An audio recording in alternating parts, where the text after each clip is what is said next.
being here with us, as we have a couple things to get through on the agenda. Councilwoman Limble will be with us here shortly. She was running a few behind, but she is on her way, but indicated that she wanted us to go ahead and get started, so we will. Before we get started, I am going to ask Councilman Chris Lawless to lead us in the invocation and pledge tonight.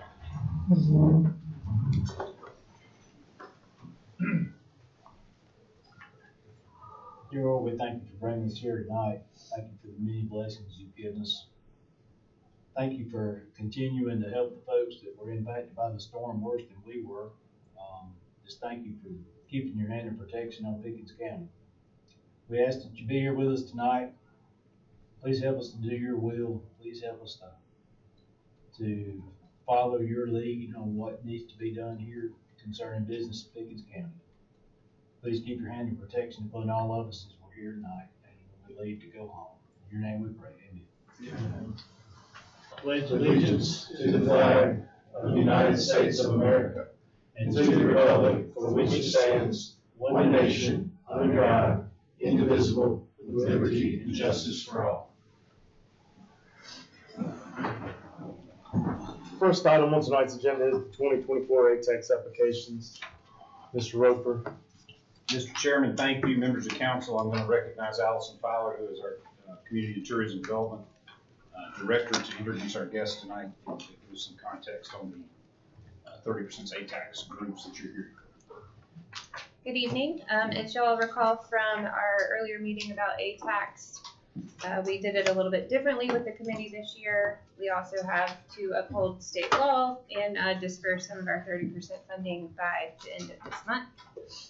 So I appreciate y'all inviting these groups to speak. So we have two groups that the committee identified would be eligible for 30% ATAX funds. And so instead of recommending them from the 65% category, they recommended from the 30% category. And if you recall, that means that they have an established marketing program. They market Pickens County as a whole as part of what they do. And they're partners of ours in PRT here at the county. So we have Lake Hartwell Country and Discover Upcountry Carolina Association. I think I'm saying that correctly. I just call y'all Discover Upcountry all the time. But first we have Les McCall with Lake Hartwell Country, and they both have a PowerPoint to run through just to kind of better explain who they are, what they do, how they partner with us, the type of advertising that they do, and that kind of stuff. So I'm going to turn it over to Les. Awesome. Thank you. Thank y'all for having me tonight. Looking forward to a chance to introduce you to Lake Hartwell Country if you haven't heard of us before. Give you a little background on what we do and show you some things we've got in the works going forward. I'm going to try to mess this up. So far, so good. All right. I'm going to pass these around while I'm speaking. Just a few pieces of our literature that we put out. A little bit about who we are. We're a nonprofit tourism and historic preservation office. We've been here since 1966, and we're one of 11 tourism regions that cover the state. And our mission is to, of course, drive tourism dollars into our 3-county region, which is Anderson, Oconee, and Pickens counties. There's a little quick map of how the scatter routes work.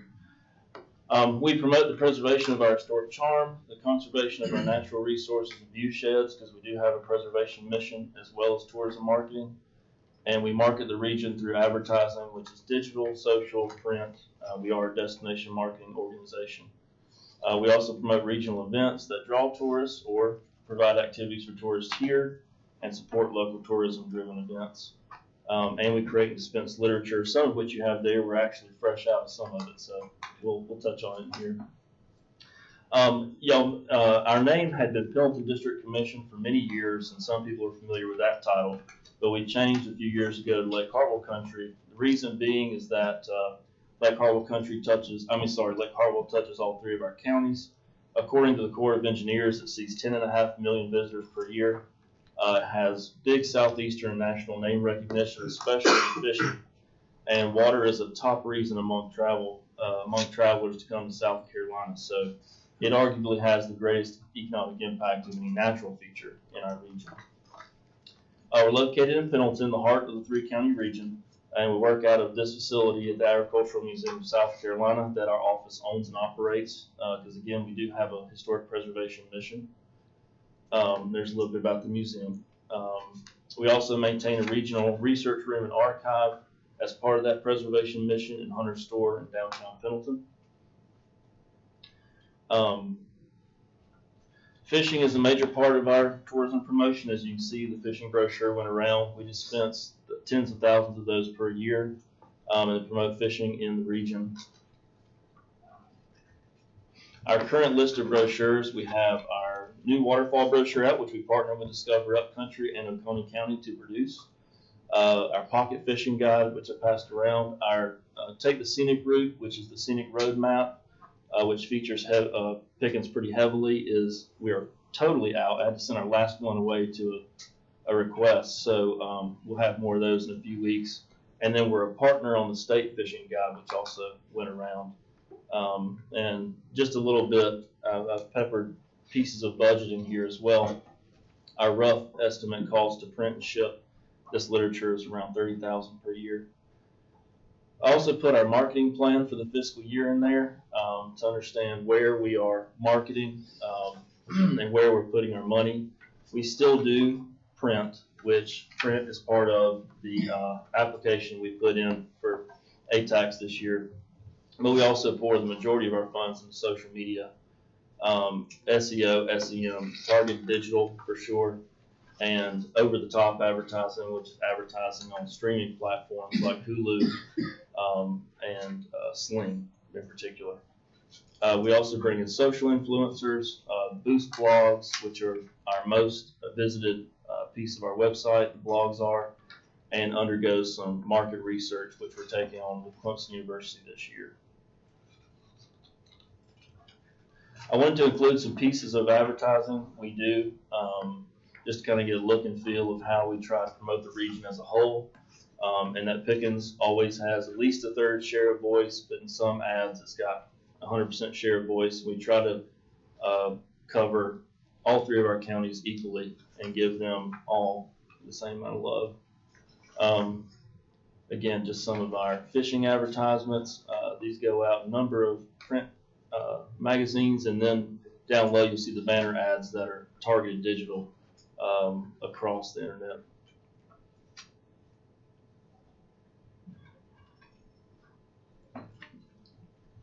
Here is the actual Garden and Gun ad that's mentioned in the application, because we did have to create it and submit it before approval just for their deadline. But it does feature Twin Falls in Pickens and has a QR code to grab people who are viewing this and then going to our website for more information, so we can actually track and get decent data on how many people interact with the ad. In addition to those ads, I wanted to include that we also do a lot of market research and track the effectiveness of tourism marketing. And one good piece of information is how many short-term rentals are in the area. Pickens County obviously has seen an explosion of short-term rentals, and we gather all the data through AirDNA to track everything from average daily rates to RevPAR, occupancy, and see how those short-term rentals, which are a big part of what we have in accommodations, how they affect the market and how much money they're bringing into the region. A little snapshot of our Facebook, which is where the majority of our social media advertising goes through. Instagram as well. We try to keep a consistent brand and share voice.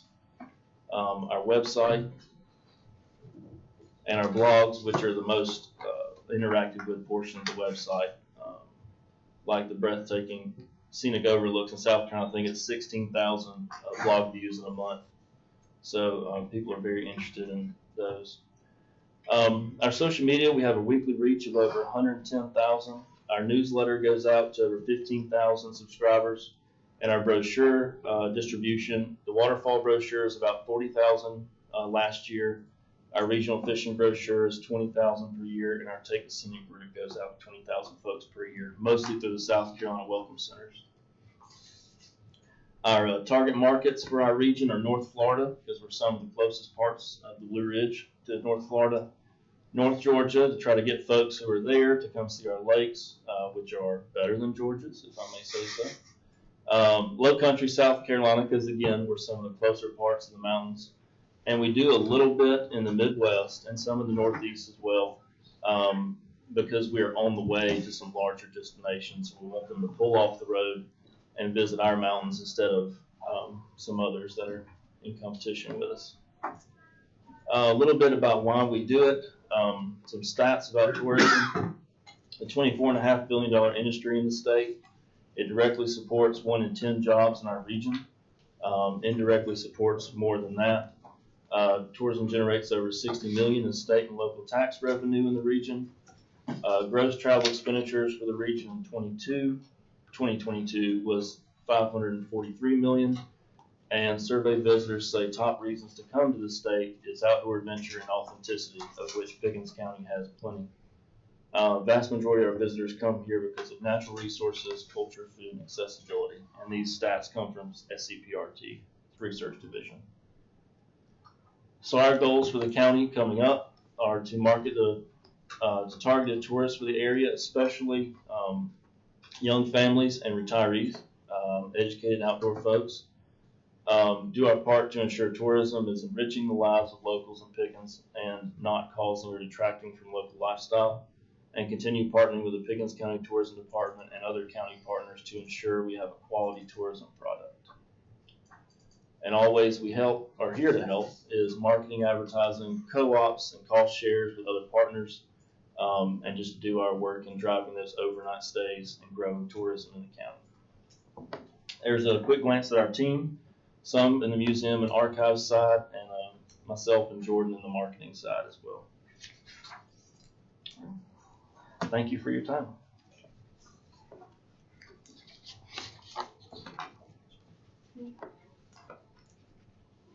All right, so next we have Tim Todd with Discover Upcountry. Cool. All right. Good evening, everyone. Thank you for letting me be here tonight and present to you. And some of this is going to sound similar because Les and I work together very well. We make sure we're not competing with one another, but we're complementing each other, and also working with Allison and partners here and the other counties that we represent to make sure we're all paddling in the same direction. So we'll go through the route and see if there's any questions.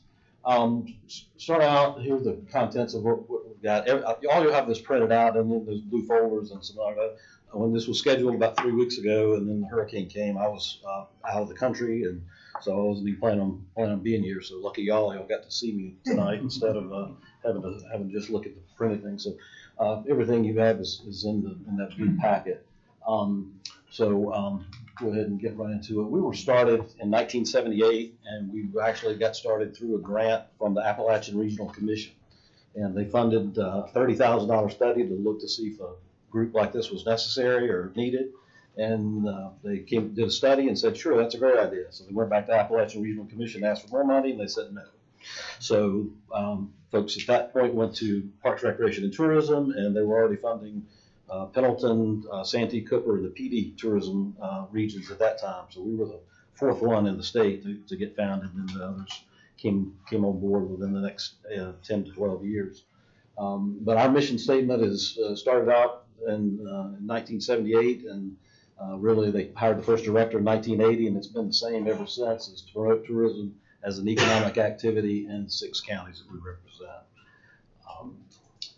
So our marketing goals, again, are going to be, similar to what Les said. My elevator speech is we try to get people to come here, spend all their money, go home with empty pockets and a smile on their face. So that's when it gets down to it, that's what we're looking to do. And then it gets down to how do we do that? So we focus exclusively on the leisure traveler. We have convention and visitors bureaus in Greenville, Anderson, Spartanburg, Oconee, that work on getting those meeting convention markets and a lot of group business. So we focus solely on the outdoor or on the leisure, and a lot of it is outdoor, as you'll see.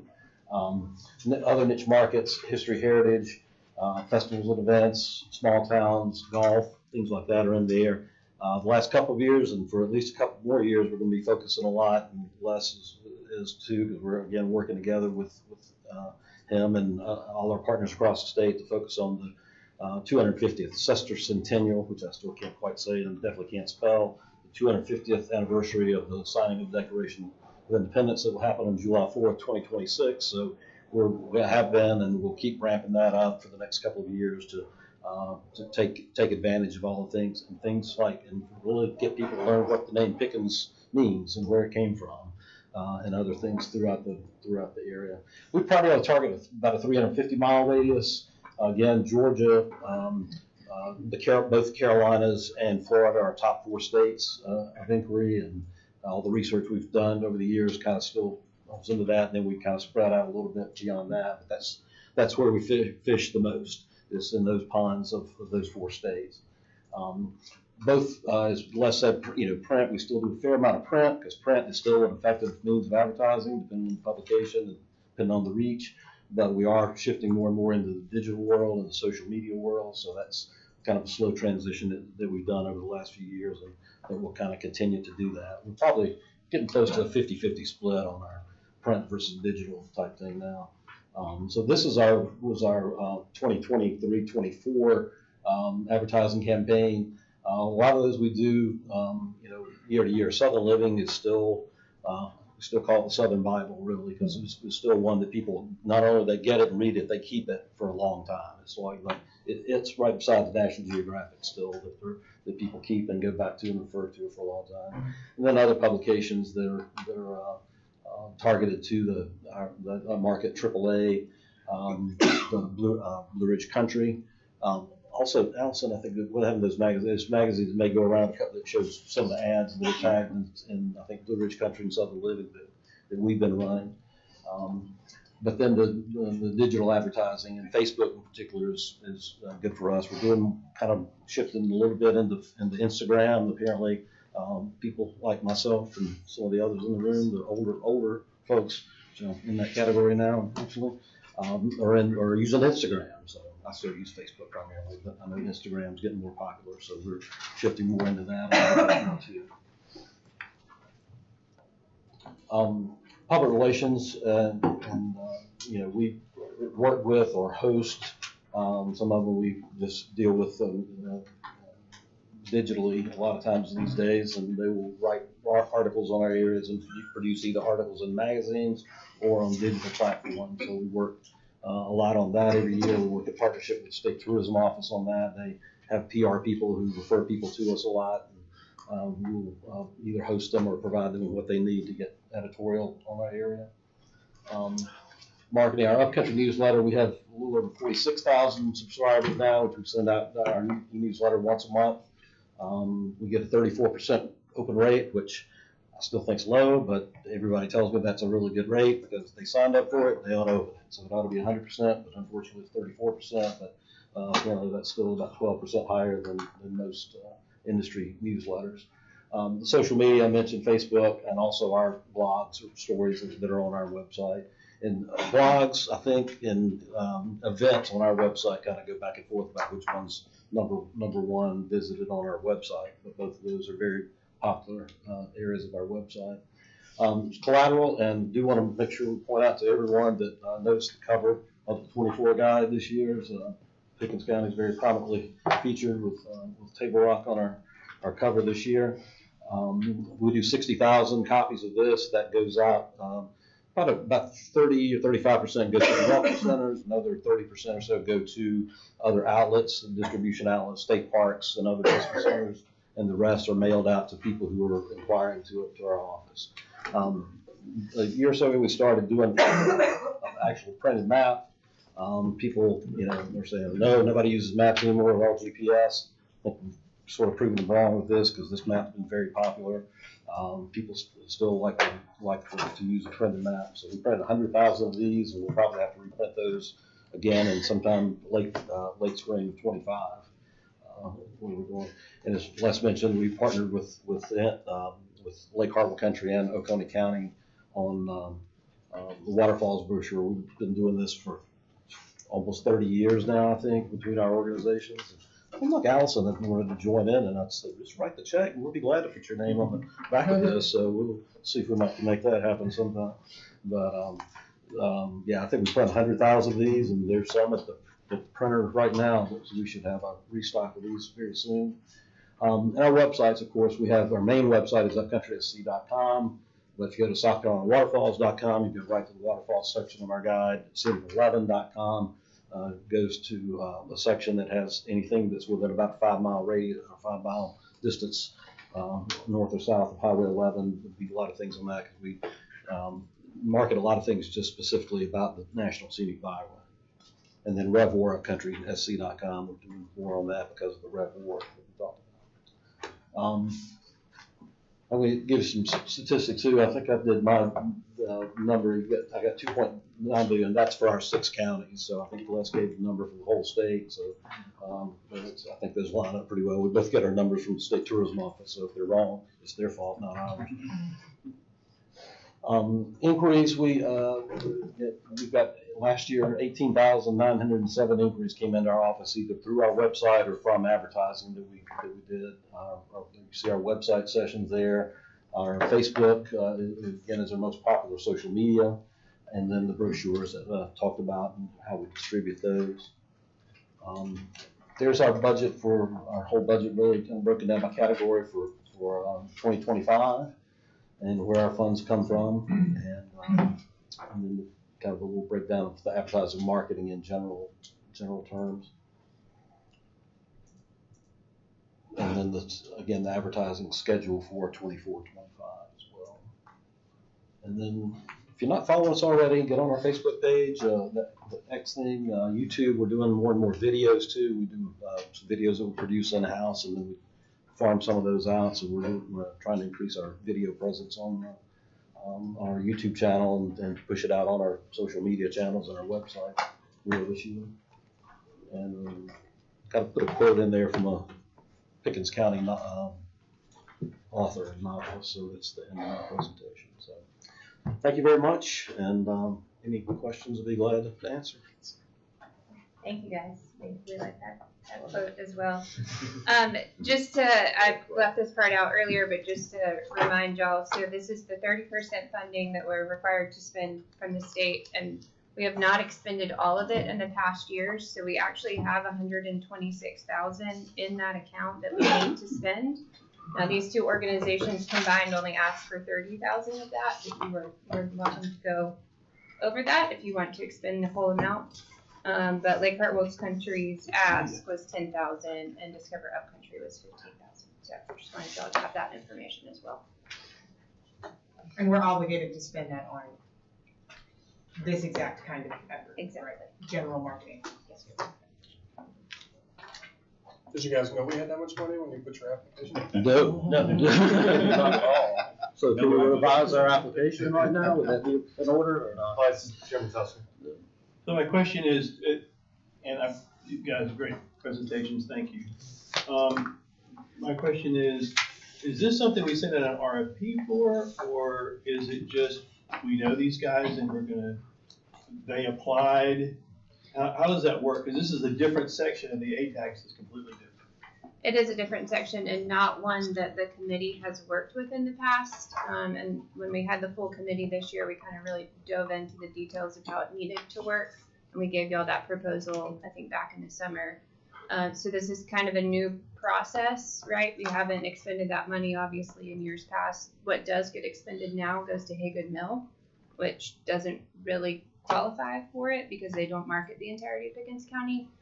So what we did this year, because we didn't have the process in place, was just say these are the organizations that meet the eligibility requirements. Let's shift them over to the 30% funding. Moving forward, we'll have an actual application process for that. Because I would imagine there would be multiple organizations that would meet that. There are multiple, but of the ones that applied this year, they were the eligible ones.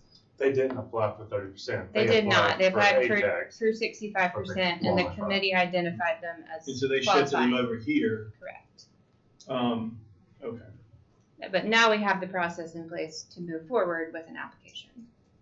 So my questions are to you guys. One of you is doing adults 35, 65. By the way, I hate demos. And you guys So, and you're doing 25 to 35. You don't care about anybody that's 36 to 54, but you do care about the older people, but not the real old people, just the 55 to 65.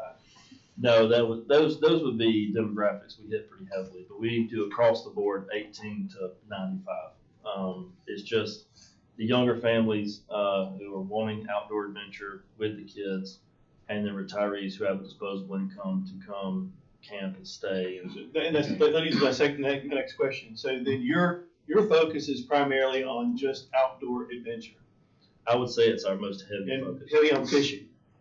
Pretty heavy on fishing. Okay. And then you are, I'm trying to figure out what your message is other than savor the seasons, just come show up, spend money, but sure. But it's not really, you got the waterfall map, which is cool. Yeah. But what's your messaging? What are you persuading people to do? And like I said, you don't care about any of the young people. It's not that we don't care about them, but we just. No, but you're not targeting them. Well, our research tells us that that's The not young our people market. don't go So, hiking. well, no, they do. Again, it's how, with limited resources, where do you allot your money? I get you. Your best bang for the buck, and I can argue either side of it too. So, because I have the same questions to our research people and our marketing people that you're having me. So This is odd to me because normally, let's say in the world of advertising, and Ms. Linville can speak to this as well. You go talk to a company, and go, what do you want to accomplish? And then you create a campaign for that. Y'all aren't doing that. You've already got your campaign in place. You've already got your target consumers. You've already got your persuasive messaging. What if we wanted to target a different consumer? Or what if we wanted to persuade people to go to somewhere other than what you're saying? Yeah.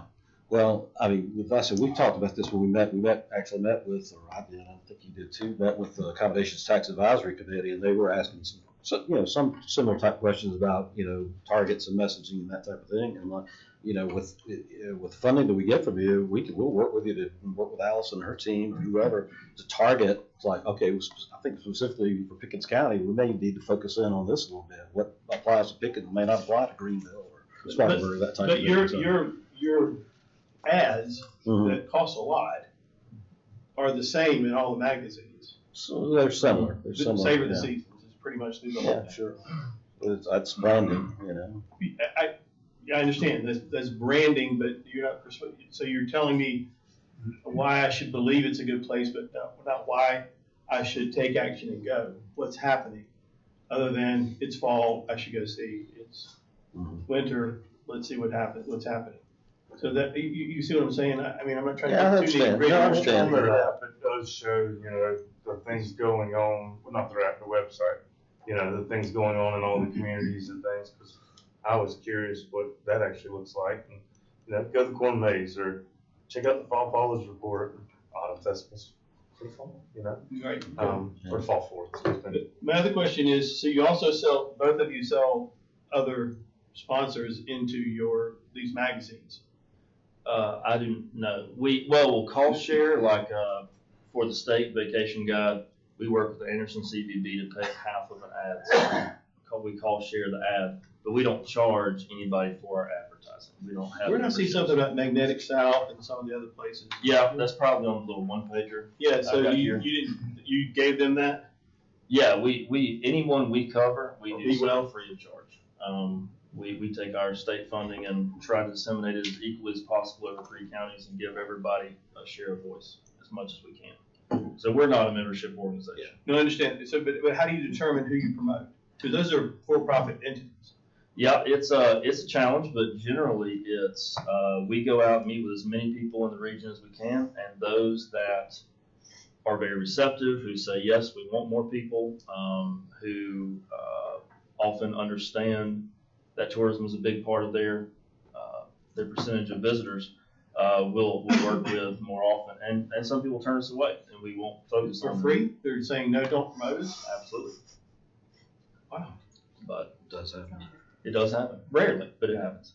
But yeah. And it takes a while. Because we have so much in a 3-county region, we can't give a tremendous amount of focus on any one person or place, but we try to spread it out as much as possible. Cool, thank you. Other questions?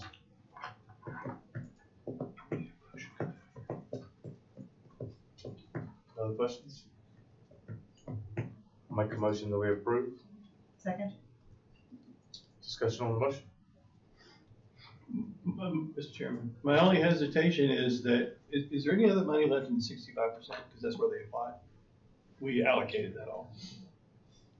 Okay.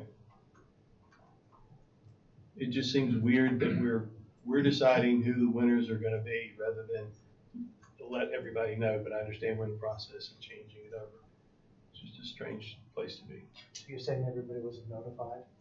Well, we're following the rules where we have in the past, and there are plenty of entities out there that, had they known, would have the opportunity, would be more than happy to put together a proposal with a schedule similar to what they do. Some are gonna be heavier on the digital side, some are gonna be heavy, like radio. You got to run the whole gambit. Do you think maybe with the rest of the money, we should just reopen it up? It's a great, I thought. I do. Yeah, I was about to say that. Okay, why don't we just do that then? Because you guys put the word. I'm in the motion that we open it up, without having to revisit. I'll second that. Are we in a motion? We are, so that would be an amendment to the motion. So the amended motion, the amendment up for discussion is to reopen for the remaining funds. I thought we were on a required calendar. Well, that was gonna be my next Just question, discuss. but I'm going to. Yeah. When's the deadline? We have to report to the state by November 15th. I got plenty of time, Sounds like. Truthfully, They do. right? That's mine. you got a month. It's just that the whole committee has to meet, the committee does the approvals. Well, We do have an ATAX workshop scheduled for October 30th that lays out the application process for next year. So let's I reach think out that and it see if we is get some applications. Very quick time frame for us to do that right now. Mirror cans or mirror cans? well, I mean, my opinion is if no one applies, then no harm, no foul. But if someone does, then at least we have the opportunity to see what we might be able to accomplish. Because again, what these guys are doing is great, but it doesn't sound hyper targeted, but it is. His is really strong branding, but not a lot of call to action until you go searching for it. His is really targeted towards the outdoor stuff, but heavy focus on retirees and families. So that I understand, that would be a deadline of November 1st, so that y'all could vote on it on November 4th. Whenever So we that's need to a week vote on and a it, half. report to the state by the 15th. So, yeah, I think, I mean, it's ambitious, but that's okay. I think what we did this year was ambitious in the sense that we moved that money over here to be legally compliant to free up money for the other determination y'all already made. So the other local entities that wanted ATAX, that freed up money for them. So I think that was a good thing. And then moving forward, we'll have a good process. But I think if we advertise a special funding opportunity, and I know how responsive y'all will be, for special meetings if needed, I think it's a good thing. I'll see a downside. Part of my frustration though is like, we fund festivals that don't appeal to my family and I don't care to attend, but I'm not going to critique that as a bad festival. We fund a variety of things because they bring in different types of people to Pickens County. That's the entire point. I see your concerns with this group. I think this group, when you look not just at their ads, but all the other ads that are in the magazine, they're in line with what the other counties and groups are doing. It puts us alongside of a bunch of other options. And I don't feel like I am a marketing expert. That is my business background, but I don't think my job on county council right now is to tell them whether or not they have reached a target audience with their entire staff appropriately. My job is to say, oh, the state requires us to spend money on countywide funding, on countywide tourism. You guys are doing countywide tourism. You meet the state obligation for this. That's what meets the requirement. So I'm a little frustrated that we're going down the weeds of whether or not you felt they reached their target audience appropriately with that magazine selection when we don't go down the weeds of all the other festivals and events and things that we fund throughout the county. Like, to me, would we give them 100% of the $126,000 today? Probably not, because you raised some good points. We want to bring a variety of different people. But I would like to fund them because they meet the legal requirements they're doing a good job, they've been around for a while, they meet the legal requirements, what we have to do with this fund. And then we all know that next year when this comes along, we will look at it, because the process has changed, more people will come to us and we can be a little bit more determined of what we want to fund. But I think for now, it's kind of like we need to check this box and meet our legal obligation to people who are trusted and long-term users of these funds. And then next year, we can open it up to a way that makes more sense, or that perhaps will encompass more people.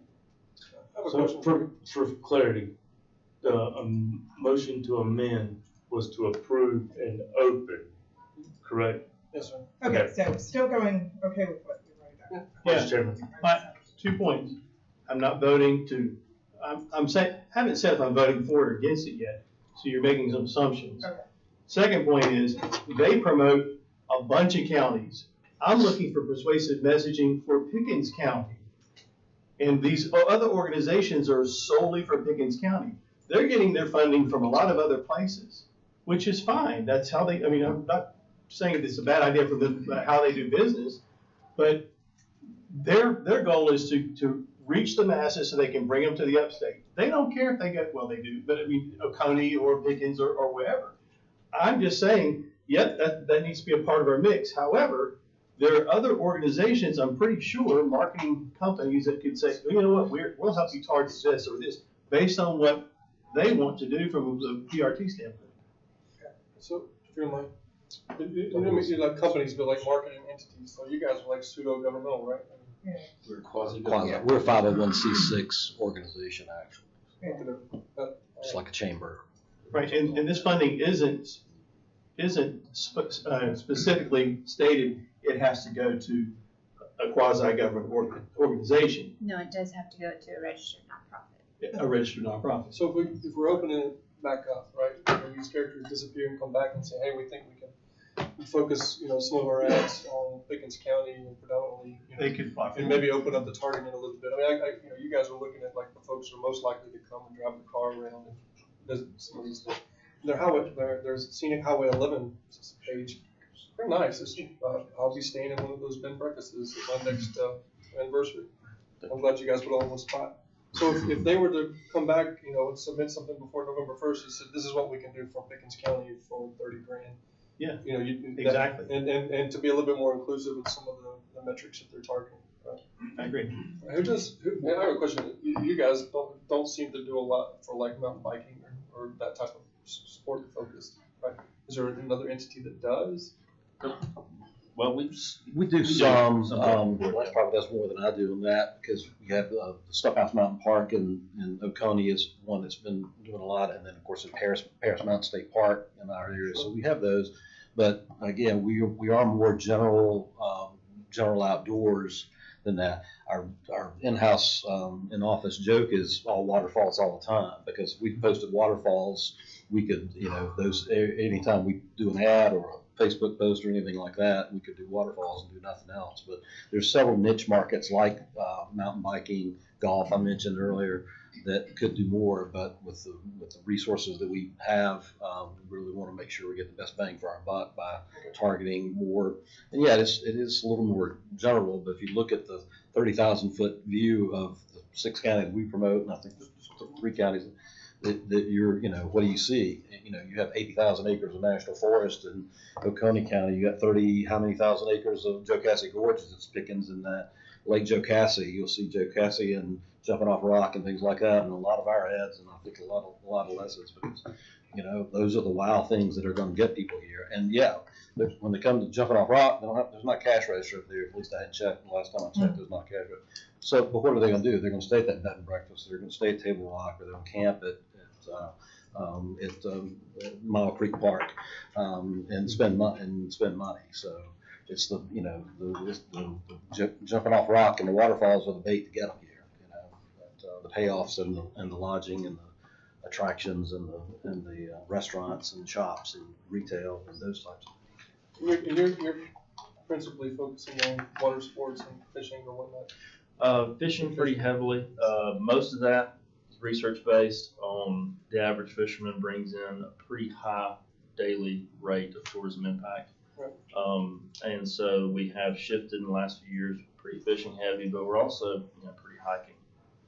biking and trails is heavy as well. So not just, carnival type fishing, but like, rivers and streams? Yes, and in our fishing guide and everything, it's got a lot of fly fishing information, so we try to spread them out in the region and say there's a lot more fishing opportunities than just Hartwell.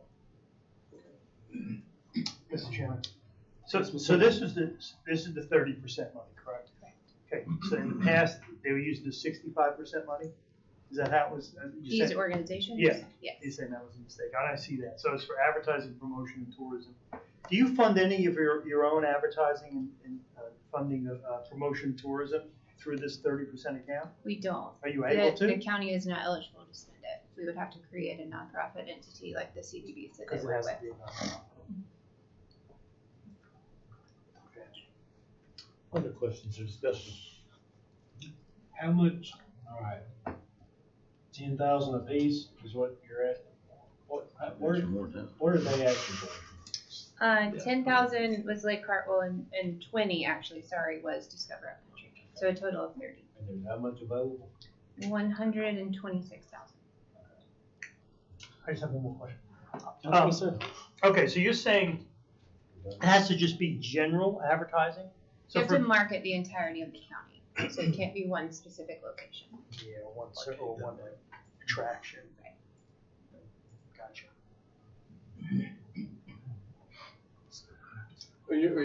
Would they be excluded if we give them money tonight and they came back with something very attractive to Roy's interest for the second wave of funds? I'm sorry, I talked over your question, Dr. Wilson, I apologize. It looked like you just kind of awkwardly stared at me over there. If we give them some money tonight, which seems reasonable to me, and they come in with a focused or targeted, Pickens County only proposal, they wouldn't be excluded from having a second in the same year, could they? Okay, fair enough. Any other questions? So the motion on the table is to amend the original motion, which is to approve as presented and then reopen for further applications. That's the motion on the table, motion to amend. I have a motion and I have a second for that. No other discussion on that. All those in favor, please signify by raising your hand. All right, that's unanimous. So the overall motion, as amended, would be to approve tonight and reopen. Ms. Fowler and her team had to do wonderful, fast work. We'll all have to do our part to get the message out that it's been reopened. And we could know what the deadline is for that. Any other discussion on the motion as amended? I have one question. Ms. Levin. You all have said several times that there are many entities that are nonprofits who market the entire county. Do y'all have any examples of those? Who do you think is going to be applying for this? Do you know of some nonprofits? Are y'all going to apply for more money? It's a good chance of They'll it. come out, right. No, that doesn't number. Chambers of Commerce. For Chambers of Commerce, okay. But the chambers are marketing their specific cities. Some of them, I think they wouldn't be able to do it in time, but I think our recommendation would be that they come together for a proposal where they can There is a all chamber market. coalition that exists. Yes.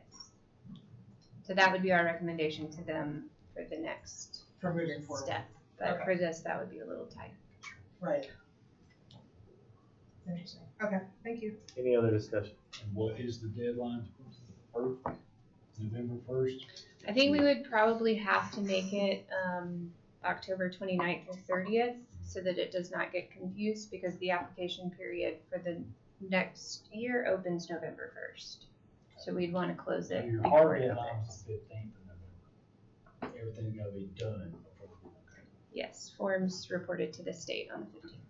Would you be able to just say, okay, we're going to create, like what Roy's saying, we got let's say a plan. We're going to want to market the Hagen Mill, the museum, such and such and such and such. Now, you go out to these marketing companies and say, create us a plan, and they then create that plan, and then we allocate the money accordingly. Is it proactive like that? Is that what you're trying to get at? That's really what I'm It trying to could get be, but that would probably be a for-profit entity, so I don't know that that would work for this particular funding. So you think nonprofits would not come forward to do that? They may, but again, they have to be existing and they have to be established that they do this. They can't just be created and go after the money. So it has to be an established organization with a proven record. I mean, you could just go to them and say, we want a tailor-made plan. So, Yeah, we could Well, definitely partner yes. with them on that. what you were Absolutely. Or whatever group similar to them. I mean, but my point is, I think his point is to go out and you be more proactive about making, this is our aim. You know, these are shows coming up, because it says you can promote events. You know, these are our shows we want to promote, whether it's let's say it's at the Liberty Auditorium or it's, and this is what we want you to do, and give us a proposal. And they'll say either get lost or they'll do it. I mean, there's nobody proactively doing that. I think that's his point. Right? Yes, you don't mean to talk about it, but yes, in other words, if you said to anybody, here are the things that we want to promote for the county throughout the course of the year, come back with a plan. They then could go, all right, we do this and this and this and this, and adults 35, 54 or whatever, and come back with a proposal based on what you're wanting to accomplish.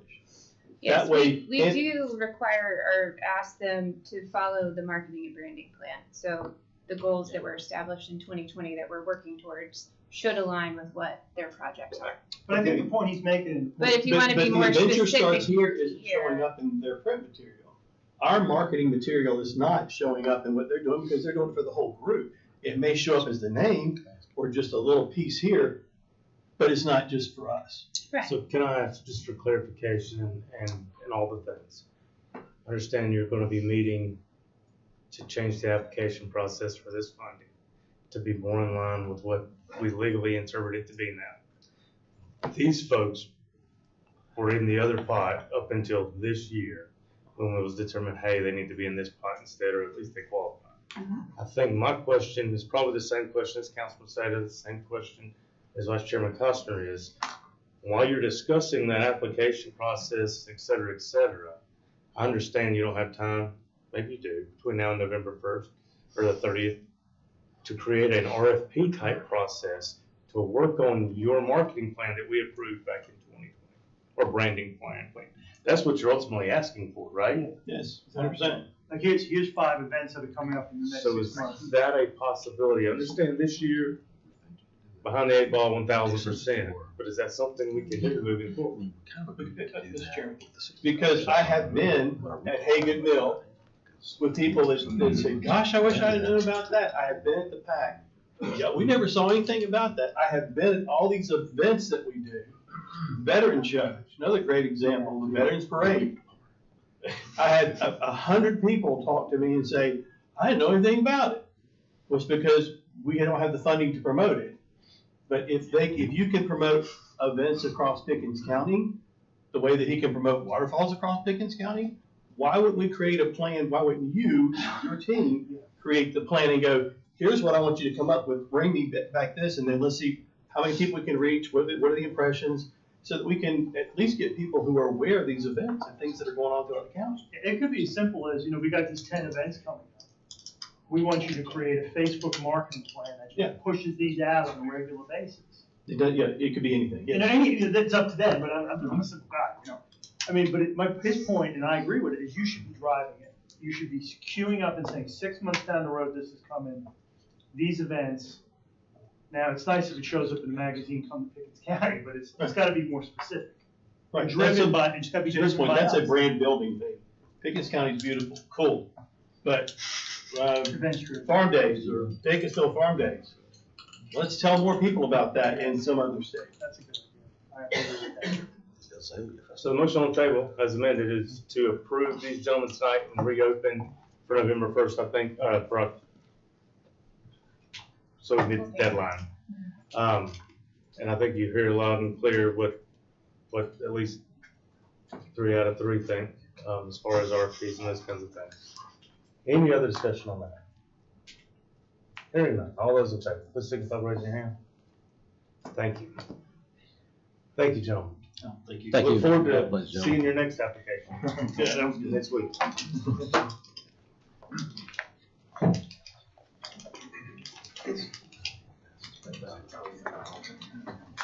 Next on the agenda is the UDSO tonight. I would like to make a motion that we move the impact fees to the first discussion, rather than the last discussion tonight. Okay, so moved. Second by Councilman Seda. Any discussion on that? All those in favor, please signify by raising your hand. All right, so the impact fees will be first up tonight. I think, Mr. Chairman, if it suits, we'll invite the members of the Planning Commission. I know they've worked long and hard on this issue, and so that we can all have more of a roundtable discussion. Go ahead, Vice Chairman. I have a question before we get started. Yeah. When did we get these? Y'all got them several months ago? No. I got I got an email today. Yeah, that was way with the updated with the additional column on it. Well, exactly. That's what my point is. Why am I getting this today? At the first chance I get to look at it is right now. That's what the discussion is for. Okay, but when did y'all get it? We got it a couple of weeks back, I think. So why? But we had it, Mr. Vice Chairman, we had it months ago, and we brought it to y'all. Y'all asked us to send it back to your committee. I'm with you on that. I'm saying I don't understand, and you can, somebody else can chime in here too if you want to. I don't understand getting something on my drive here when I get my packet of information, I guess Friday. Did y'all have it then? If y'all had it then, why don't I have it? I apologize. We saw this as follow-up information to help you with the conversation tonight, but I apologize. It is frustrating, because I was under the same feeling as Councilman Cobb. Like, wow, seeing this a couple of hours before we're going to meet. I appreciate what you all are saying, but I do want, just so that it's clear, because I respect what you're saying, Mr. Wallace. Much of this has been discussed many times with the Planning Commission. I know they've worked really hard on it. The report came to you all previously.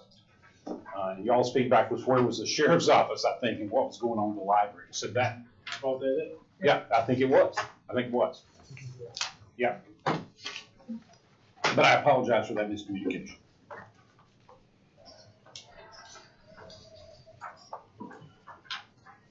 So we have our impact fees. Would someone like to kick off or give me a cipher through? I saw. Can I just ask for a point of clarification? Yeah. We have UDSO, we have the impact fees, and then we have the other three subjects, right? And we just spent an hour talking about the two guys in the red shirts and stuff. Should have been 10 minutes. Can we agree that 30 minutes on impact fees, and then we can extend if we all vote to? I make a motion that we limit the conversation here for 30 minutes, and then we can extend. I have a motion that we limit the conversation on impact fees for 30 minutes. I have a second. Second. I have a second. Any discussion? The reason for that is it's allowed by our rules, and just to be honest with you, right, you take up the amount of time that you got. All those in favor, please signify by raising your hand. Perfect. All right, impact fees.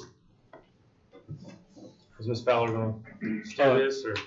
Yes, she had to step out. She has a child that's sick, so she had to step out and check on those, so I apologize there. I think Mr. Stansel and his committee have been working very diligently on impact fees. Mr. Stansel, I don't know if there's anything you'd like to kick us off with in this conversation. Well, I sense some tension going on. No, there's no tension in this. So you guys ask us here. Yes, sir. Yes. So y'all may have some questions. Yeah, and we're here. So what is the Planning Commission's thoughts and feelings? Y'all have spent some time on the impact fees. Sure. What is the thoughts and feelings of the Planning Commission in impact fees? Well, the letter that Mr. Julian wrote, and I think he did, to be honest with you, a pretty fair job talking about we've been funding the impact fees at 100%, but there were two categories in the impact fees that stood out to us, and I'm speaking as the commissioners, and it was Parks and Recreation and the library. And they seem to be funded at a whole lot higher rate than the other ones. And it's not that we're against parks or libraries, either one. But I think if anything, puts an exclamation point behind our thoughts on putting that money somewhere else would be what happened 2 or 3 weeks ago here. The reason the meeting's been delayed for 3 weeks. Maybe EMS, police, and fire have a higher priority than libraries or parks and those things. So, am I speaking that about what we came up with now? I mean, there's a glaring difference in the, and then also Commissioner Garrett found specifically what year was that caravan you found? The Dodge Caravan of $196,000 for the library? Wow. Yes. And it was. Must fly, I guess. It was like, we were just thinking it would seem prudent for council to take a deeper look at these two categories about funding. I think the sheriff's office would be another one to do a deep dive into, because just the study across the board isn't very balanced. I don't know if I just don't understand what I'm reading, or if there was more information provided for certain departments than other departments, but it just doesn't balance out. So I think we were a little hesitant to go with the 100% supported fees, but based off the information and because we were asked to make a decision, we feel like if we are going to do the fees, if you guys are going to vote impact fees into the county, you might as well do what is supported in the max range for the 100%. And that kind of on key with what we discussed. EMS, those things, they seem to be at a lower rate than Parks and Rec and library. If you look at that was our. Yeah, I mean, the math on roads and bridges was $95 fee per single family unit. So that would generate $1 million for 10,000 homes between 2024 and 2043. That would pave a mile of road if it were just used specifically for paving roads. So obviously that's not allocated for what roads and bridges would probably use their share for. So I don't know, it just seems imbalanced. Some of this is regulated by the state. The state tells you how much you can charge. And I think that's pretty, You're right. this is where you can spend it and this is how much you can spend. So there's limits put in by the state. Now there's different ways you can get around that, I think, as a council, you can call it something else. But for impact fees. What was the question we asked the guys? They actually picked up the phone at 7 o'clock at night. We had a question for them. If the impact fees, if the categories had stayed within the category. If you were generating an impact fee for admin, it had to be used under that category for admin. Also keep in mind that these are the max amount of fees that you can charge or legally charge development. You can go below these maximum numbers. Like the Planning Commission said, they recommended going 100% on all categories except for libraries and parks. So therefore, you can't go above that number, but you can always go below that. I have a question. So just so everybody understands, because there's people that don't know what's up, right, watching football into this. At the end of the day, this is a supplement to capital investment, right? This is not to pay for people or anything like that. This is solely like for capital investment purposes. So the sheriff's department, other than vehicles and things like that, which I don't know if they can't capital purchases with you guys. They're not necessarily, they do. So they have a fairly equipment intensive organization, right? And the fire department might put 10,000 miles a year on their trucks. These guys are putting, 70,000 miles a year. So it seems to me scales when I'm just looking at the capital intensity of the individual organizations. I mean, the libraries, got twice as much as fire and EMS, but they also, the services they provide, bigger facilities and whatnot. Is that kind of, am I wrong? Is that how I should interpret it? That this is specifically for capital investment? Well, I don't know about capital investment. I just know that you can't spend the money. The money has to, from what I understand, the money has to be spent in the bucket it's raised in. You can't move funds around and take some from one to the other. I don't know if it's capital equipment or if it's, I don't know. We didn't meet with each department and get an understanding of what they're allowed to allocate their money towards. It could be for salary, it could be for, I don't know. But Ken, do you know? Well, I know that it has to be rationally related. This is really a last question. Yeah, there has to be a nexus under the act, under the state act, between what it is that you're spending and what it is that your impact fee is. And this executive summary that I'm reading tonight, looks like it is, what I think they call it, they use some euphemism for saying the most that you can spend. So this is the top amount that you can put as an impact fee. What I don't know, and the reason that we spent as much money as we spent on this DTA company to do this is I mean, we spent a lot of money for their expertise. But what I don't know is if you can change the allocation between roads and bridges and the library and fund one at 100% and one at 50%. I don't know the answer to that, and I would caution this council from changing the allocations until we know that answer, because I mean these guys they do this across the country and are the experts in doing it. So that is the question that I would have before we start changing the allocations. But I do know that it is the max allocation, because in the way it's created, the word that they use is a nexus between the expenditure that you have in the development that's coming in over a certain period of time. Yep. So and that's a 30-minute conversation. I just wanted to ask, based on, and you're right, there's a beautiful letter that opens all of this up. And the Pickens County Planning Commission formally recommends implementation of impact fees as a critical step toward responsible managing growth and development within our county. After a thorough review and discussion, the Planning Commission voted in favor of motions recommending that impact fees be funded at 100% for all infrastructure categories, with the exception of libraries and parks. The Commission believes that the funding impact fees at 100% for essential infrastructure, including admin, fire, EMS, emergency management, roads, bridges, solid waste, sheriff, will ensure the cost of new development are adequately distributed, and that our county's infrastructure can continue to meet the demands of a growing population. With regard to libraries and parks, the Planning Commission recommends that the council conduct a thorough review to determine appropriate funding levels. And I'm going to stop right there. So, in writing this letter, to our attorney's point, did DTA weigh in? Did they not weigh in? What is the state law in us saying we're going to fund 100% of this and 0% of that?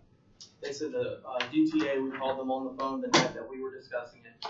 DTA stated, and I reassured that today with DTA, that they said you could fund 100% on all categories, or pick and choose which category you wanted to decrease. So if you wanted to decrease the library and the parks by 80% funding, you could do that. You just cannot go over that 100%.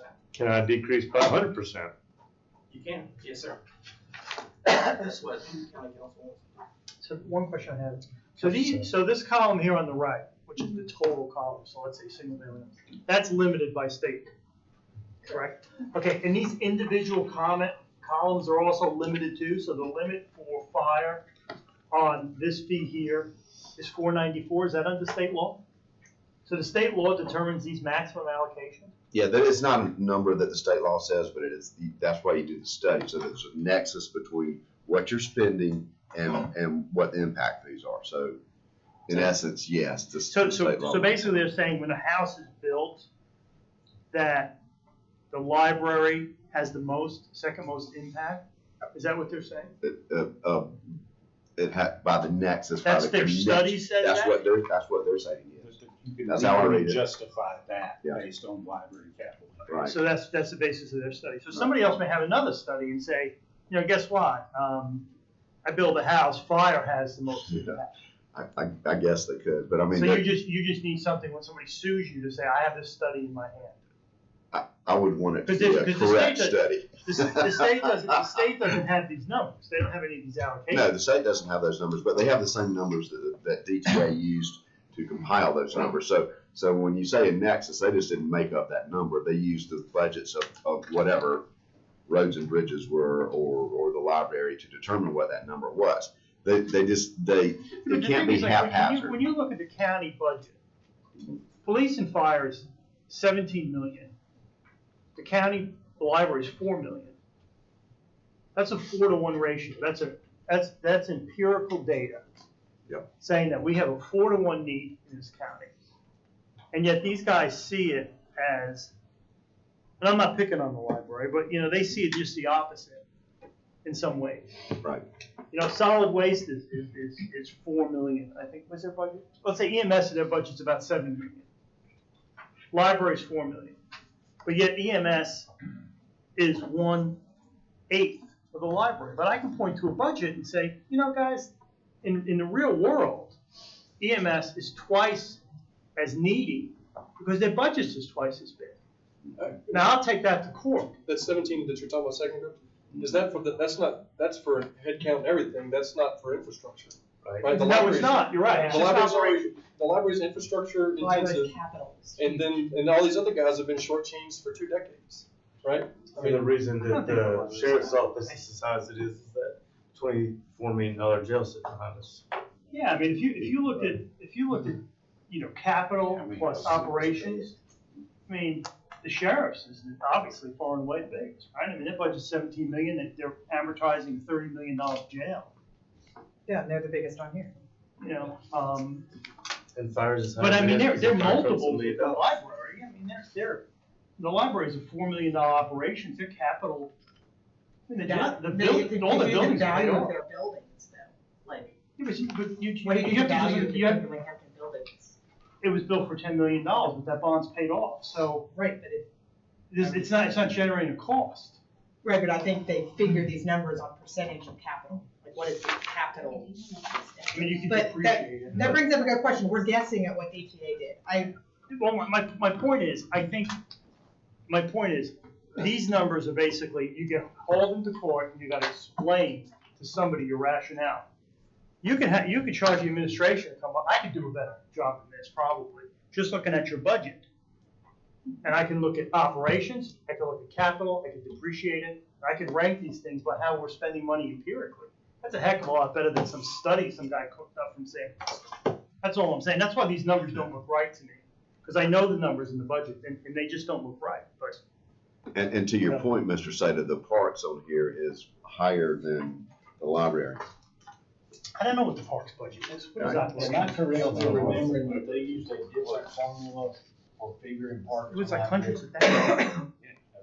They used a standards-based methodology for libraries and parks, which is sort of like your level of service. And if you look deep in there, they've actually got an inventory of everything the library has, what it costs now, what it costs to replace, shelving, things like that. That's where we saw this Dodge Caravan. A new replacement was $307,000, which is, I don't understand. But anyway, all the others were based on plan-based, which is what are your plans, capital improvements down the road, not so much day-to-day operation. Now, I don't know why they used the 2 different methods. There's got to be a reason. I didn't understand that myself. But when we got the original first draft of this. I have a question. First of all, from my understanding by law, the impact fee has to come from planning commission. Y'all have to make the recommendation. I assume that's why we never saw the original 60-page document from DTA, right? That was not shared with us. We just got the executive summary. Did y'all get it?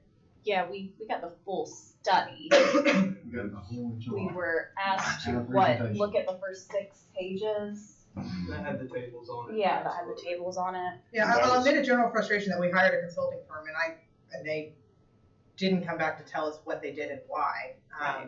So that's frustrating. But also, from my understanding, some municipalities and areas that have done impact fees might have an impact fee that's solid waste only. And they just choose one of these categories and go with it. Or 2. I'm sorry, I have a cold. So part of our choice tonight, I mean, we have a series of choices. Is 1, do we want an impact fee? 2, if we do, which of these categories do we want? And 3, within those categories, at what percentage are we going to fund them? Right. So there's a wide series. So y'all have decided to recommend to us 100% for everything but Parks and Rec. So that means that Parks and Rec and libraries. So that means that y'all are coming to us because you've read the full 60 pages or huge thing and talked to DTA. As our commission, you are recommending that we fund all of these at 100%, that we do have an impact fee, and that it is at the 100% total with the exception of library parks. Is that clear? That is your full-on recommendation? That was our recommendation. I dived into this further. We didn't have a lot of time between us getting the final study and getting into our next meeting to make a decision or make a recommendation to you guys. I did a deeper dive after we made a decision. I don't fully support the impact fees, period. At all? Yeah, I don't think this dives deep enough into solving or creating a solution into anything that we need that development causes. Wait, say that again. You think this doesn't solve any of our problems? Correct. Okay, no, good, I agree. I have a proposal, I have a motion. I have a motion. We fund library and parks at half of what's there, and you told me there's a cap, and we equally distribute that half that we're taking out across fire and EMS. You can't do that. You can't do that at all? No. We can't Well, we can't go above what you got right you here? could do it. No. You could do No, it. you can't, I think. Let's You stop. can, Let's stop. you can, It's a motion. I have a motion. Yep. Do I have a second on the motion? I'll second it for discussion. Okay, discussion, Councilman Salem. Thank you. You could make these numbers anything you want in these columns. You just have to be able to justify it and according to the law.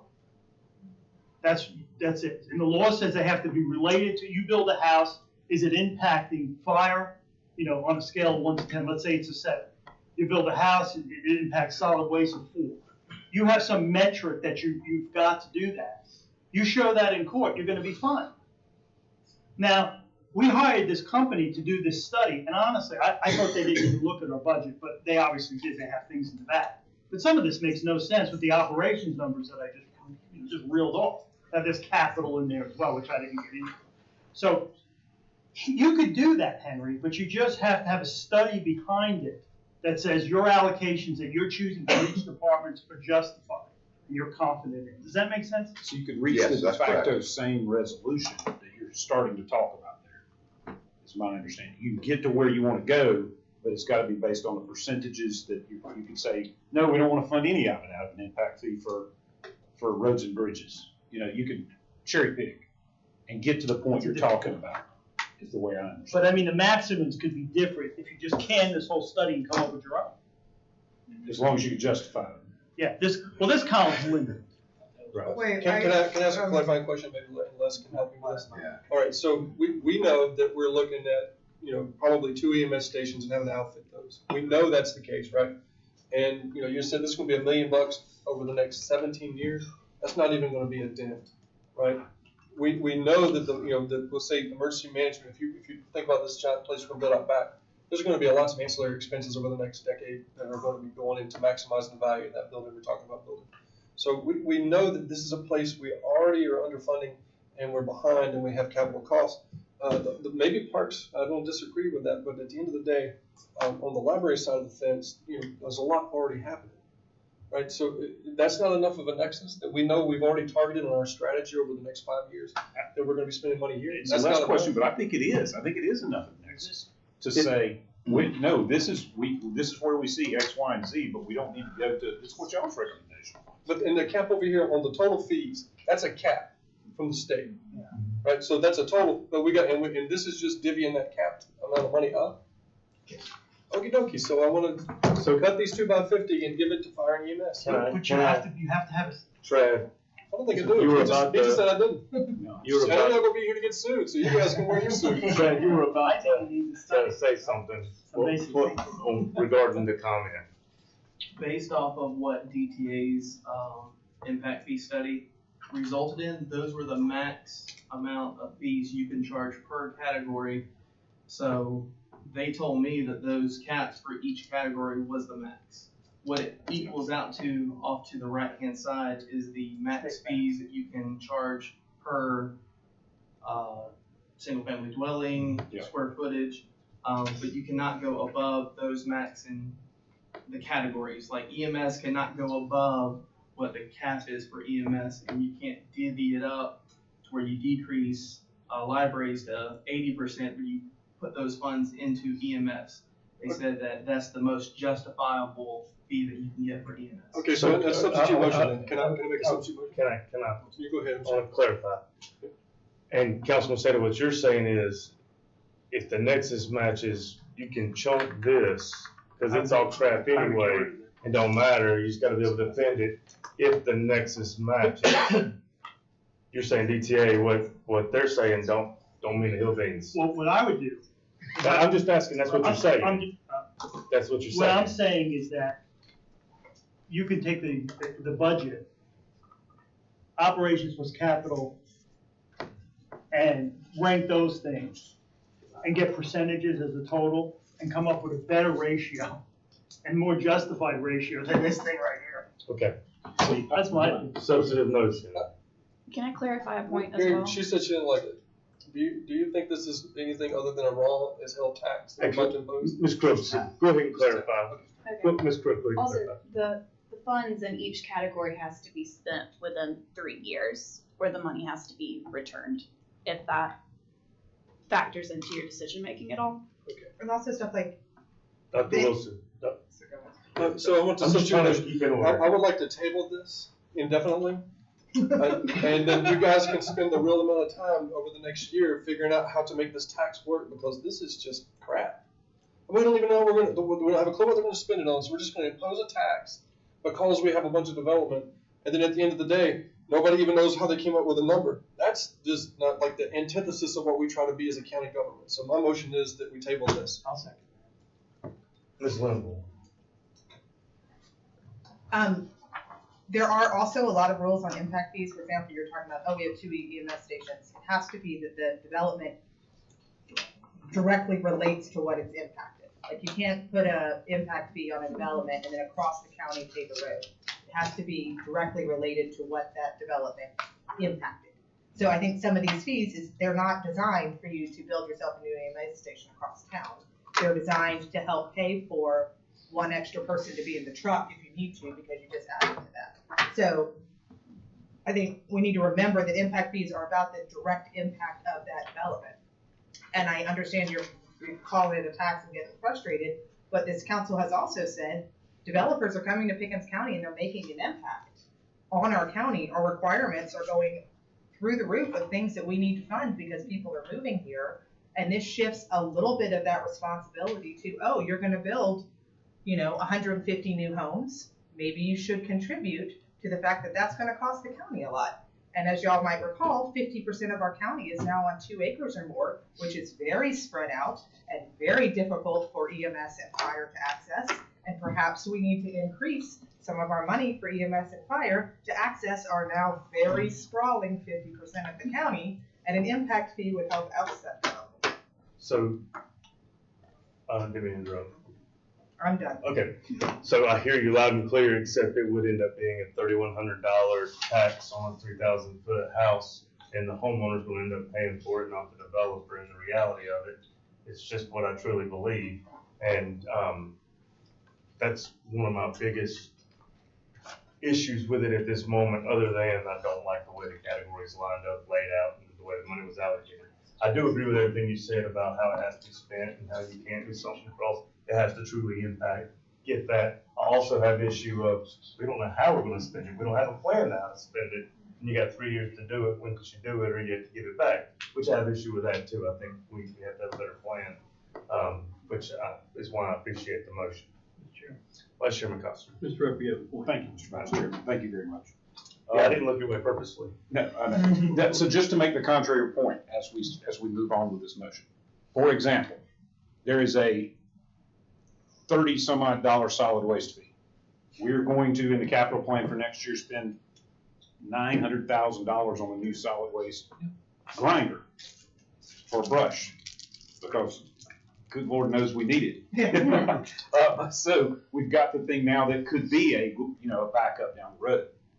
So I would just say that when we're looking at what these things could be paid for, and we know that new homes are coming in, that stream of debris, that storm stream that's coming, this would be a good tool for that. I'm not advocating for that specific thing. I'm just saying that we do know where it could go. And as you go across these categories, we could say, in some of these instances. Now, it may be a conversation for another day. It may be a conversation for when we get into next year's budget, quite frankly. So the issue that I have, the clarifying that's done here is, you got 3 years.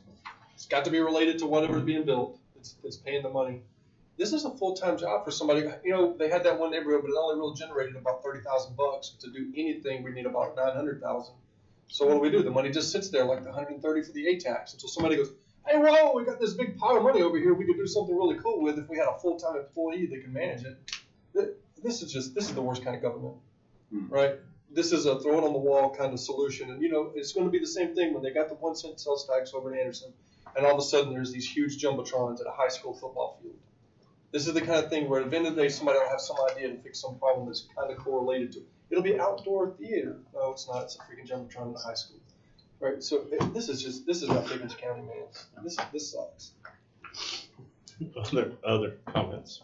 It's hard to argue that this sucks. Can I ask a question, and maybe Absolutely, this is Ken related? Is there not a way to impose fees somewhere else without creating an impact fee that developers have to specifically pay that do not get passed on to the homeowner? So you are funding whatever projects you think require more funding in next year's budget? The answer is yes. The answer is yes. There's different ways of doing it. But everything that, everything's going to have those pros and cons. We've got to be equanimous. Probably not going to try to say that word right. We've got to view it all equally when we look at the pros and cons of those things. But yes, there might be a potential for, in the budget, a solid waste tipping fee that's raised in order to offset the cost of the brush grinder. So this isn't the only tool, and that goes to Dr. Wilson's. So I actually will argue that point. You're absolutely incorrect. It's still going to get passed off to whoever the end user is. So at the end of the day, the end user is going to pay it. Okay. We already have a property tax, right? And we did some things to right size the roads budget. So what is this, whatever it is, $87 going to pay for? We already did some things to improve our capital spending over the long term, so that that the property tax is paying for it. This just looks like $4,000. There's 2 acres of land near my house that you could have bought for $10,000 in the teens. It's what's his name, Bracken, advertised it for $85,000. $85,000. And you're okay. There's 85, and then you add 4 to it to put one house on. And then the other issue I have is, would a duplex or a quadplex count as multifamily? So I'm having 3 times the intensity, but I'm only going to have to pay $9,600 for those 3. Right? This thing's terrible. So Dr. Wilson, just for the sake of time, we're down to 30 seconds. Oh yeah. I have a question. Councilman Saban. If somebody adds to their home, 250 square feet, do they have to pay a fee? No, not. And how much do you think it's going to raise a year? Don't know. You It'll can't be estimate? projection. No, it'll be projection based on the number of building permits. We could do that. We can project that in the future, but I don't. Are we talking millions of dollars? 2 million? That's what I'm guessing. 1 million? 1 million. 1 million. Probably 1 million. Maybe. A year? Maybe. I mean, that's, somebody do the back math that I can't do. $5,000 divided into 1 million, how many houses? Oh, you're asking. It's It's 200, I think. I'm trying to find, I'm searching real fast. The original time that we looked at impact fees, the first time y'all came to us, didn't we have a list of what impact fees were in the municipalities within Pickens County? That would have been in January, February of this year. Yeah, okay, I think I'm in the right agenda. Okay, so we do already have municipalities with impact fees. We do. Yeah. Yes. And I know that Clemson's just went way up. It's like $9,000. So impact fees are being used by our municipality partners as a way to help fund things. This is not like a newly invented thing. You're acting like all of a sudden we have this idea of let's charge developers and suddenly homes are going to get too expensive and no one knows what to do with this money. Actually, all of our municipality partners know what to do with this money and they are successfully using it. And it has not slowed growth. And we still have housing and things still happen and now we have more money. And y'all are saying, I don't know what we're going to do with this. We don't have any plans. I bet if we bought in the director of fire and EMS and emergency management at Rosen Bridges and said, could you do In the next 10 years, if we gave you $500,000, could you do something with it? They would have 1 million plans to do with it. But you have to use it in 3 years. In 3 years, I'm just saying, as the money plan. comes in, even if we said, if we have $500 more, could you use it? They would say yes. These are departments that would like to have more money and that recognize that as our population grows, they need more money. And so I don't know, it's strange to me, this vibe coming out of people who generally don't want more development. Well, when development comes in, you want it to be supported. And our municipality partners have understood how to do this. The counties around us, except for Anderson, because they went too high and then went back to 0, have done this generally.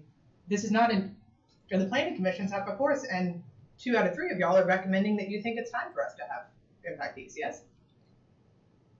Well, last time we brought it, you wanted us to raise the. Yes, exactly. Yes. I was in that same meeting, sir, and they said, yeah.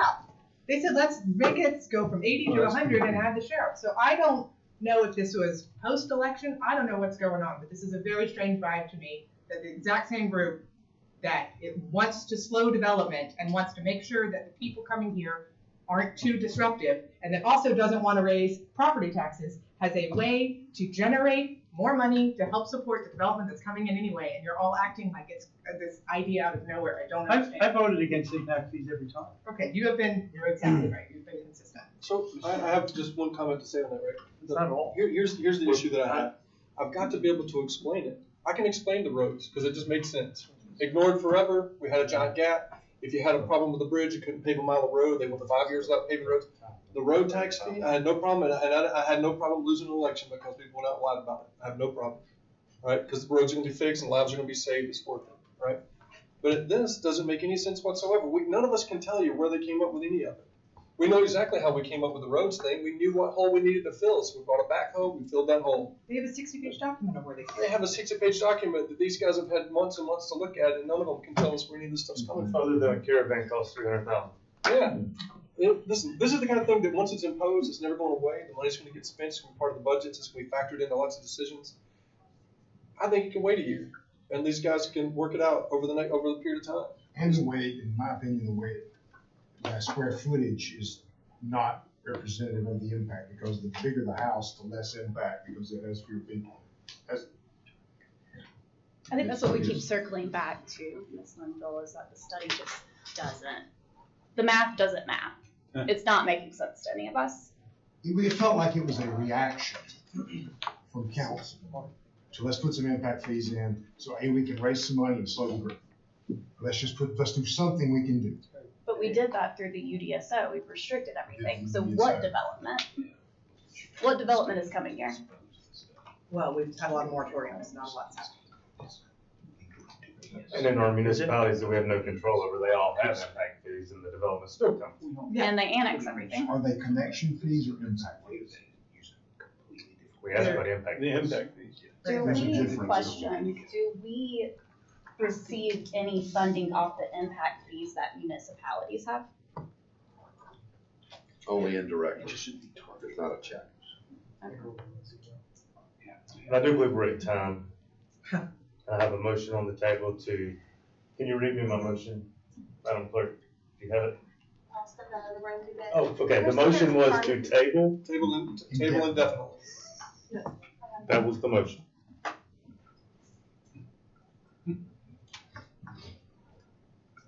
Any other discussion on the motion? I do have a second, Councilman Sater. Sorry, Madam Clerk, this Councilman Sater was the second. Mr. Chairman. Chairman Costa. The only thing I do want to say is, my thought on this wasn't to slow growth. My thought on this was to have a plan for when growth happens, that the infrastructure needs whatever they are in place. To Dr. Wilson's point, I don't understand the math. So I'm agreeing with you. Ms. Linville, I'm disagreeing with you. I wasn't doing it to say we're going to slow the growth. I was doing it to say we need a way to pay for that infrastructure or the needs, the services that people will be using. As a result of Right. I'm hearing from y'all, that this won't even pay for the things it's supposed to pay for. Over the span. Am I hearing y'all right? That's where the math maths. Yeah. I do want to add one thing. I did find the entire 60-page or whatever document was in our February committee of the whole meeting with all of the graphs of where they got a lot of the numbers. So I stand corrected saying that we haven't seen it. If, you know, when we met, if we could have changed the numbers, we would have. We would have brought EMS up, roads, but we were told we could not. You can take them down, but you can't bring them up. And Parks and Rec and libraries one that blew our line. Based off the study. And the study has how they do the math. Right. And a lot of it's based on what the county gave them, budget wise. I have just one question, if you don't mind, for you guys. I don't mind paying to fix the roads, right? I was completely, you know, some guy with 140 acres has went up $7 and he complained about it for last year. If you guys, you know, y'all came in, y'all voted for it, right, it passed your thing, and we pass it, will you feel comfortable paying, because I don't have a problem paying the road fee or the road tax. Would you have a problem paying this if it were you? I mean, just the three of you guys. Yeah, if they build houses, they're gonna be paying it. If you're selling houses, somebody's gonna be paying it, right? Would you feel comfortable with it? Would you be like, man, that's gonna really solve a problem? I mean, it's just, I mean, I'm just asking you. To me, it doesn't solve a problem. But would you be I comfortable don't paying it? care about paying it, but I mean, it's like you said, it is passed down to the consumer. I'm not gonna know that I'm paying for it, but what I'm going to see is that it's not going towards anything. So I think the larger picture is people are eventually gonna catch on to that and be upset, because here the county has an impact fee, just like municipalities now. Most counties do not have impact fees. And what's it going to? Our roads suck. Some of them don't, because we've fixed 65 miles of road. Good shape. Okay, well, I'm sorry, guys. You guys have done a great job. Cheers on the road. We digress. I'm just saying, I think eventually there's going to be pushback on this. I don't think the study justifies what we're asking here. It's just, again, it's not mapping. If there was a better study in place and it made sense, I would probably be for it. The study is the problem. On that note, if the study's the problem and we've paid this group a lot of money, can we not go back to them and say, our planning commission has questions, our council has questions, we don't see enough information? I mean, we have paid them money. If we are all sitting here saying, we don't understand this study, shouldn't you go back to the person you paid and say, would you please clarify this, come to us, explain to us where you got these numbers, explain to us where the flexibility is? I mean, to me, a lot of the kickback right here is a lack of understanding, and we have already allocated money for this. Can we make them work with us till we understand it? Yes. That At no additional charge? That I don't know about. There are things that are included in here. We'll It double should- check that before we spend any more money on it. I mean, I think you failed, if you're a consultant and your client does not understand what you have given them, then that is within what I believe the contract should be that you need to deliver. They've been to So- y'all have they been to y'all a couple of times? Once. Met with us once. Once. They Once, met with like- this group once, back in the day. They did our kind of an introduction. Yeah. They didn't bring us any. Back in January? Yeah, it was a while. Yeah. So based on how we vote on this tabling forever motion, if that Indefinitely. indefinitely motion, if that does not pass, then I would be interested in perhaps pursuing, instead of throwing this out because we're frustrated with it, is asking the company we've already paid to do some further justification We'll of do their that, work. absolutely, yes. But it's just tabled, so I'm just, correct me if I'm wrong, we've tabled it, we've not put a timeline on the tabling, so if at some point you guys work something out, and you got something better or whatever, and you guys decide that you'd like to bring it back to the council, you can, because it's not like we're voting up or down, we're tabled. That's right. That's right. So the motion on the table is to table indefinitely. Any other discussion on the motion on the table? Hearing none, all those in favor, please signify by raising your hand. Opposed? Thank y'all so very much. Thank you. I'd like to make a motion that we return to DTA to ask for more information based on what we've already paid for, and to have, I think it has to go to planning commission legally, but I would like to ask DTA to continue their work for us to lead to a better understanding of these numbers. Second. Discussion on that motion. No additional charge. Yeah. So we're satisfied. Yeah, until we're satisfied. They charged extra for adding in the sheriff's department. Do you know how much? Do you know how much? I don't know, but we can get that information back.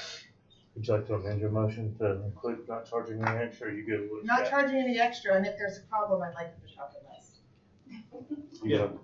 Okay, all right. Any discussion on that? I do have a real question. Is this gonna count as defunding the sheriff's department in the next election? Probably. Okay, good. Probably not.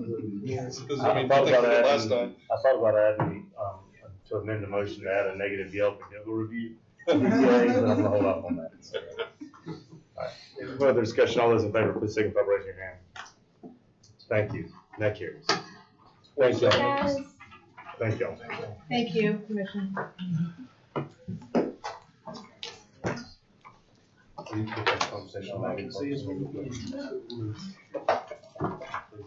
Okay, well, we. Yeah, we're gonna kick off on the A part next. Get rolling, I'll be right back. Okay.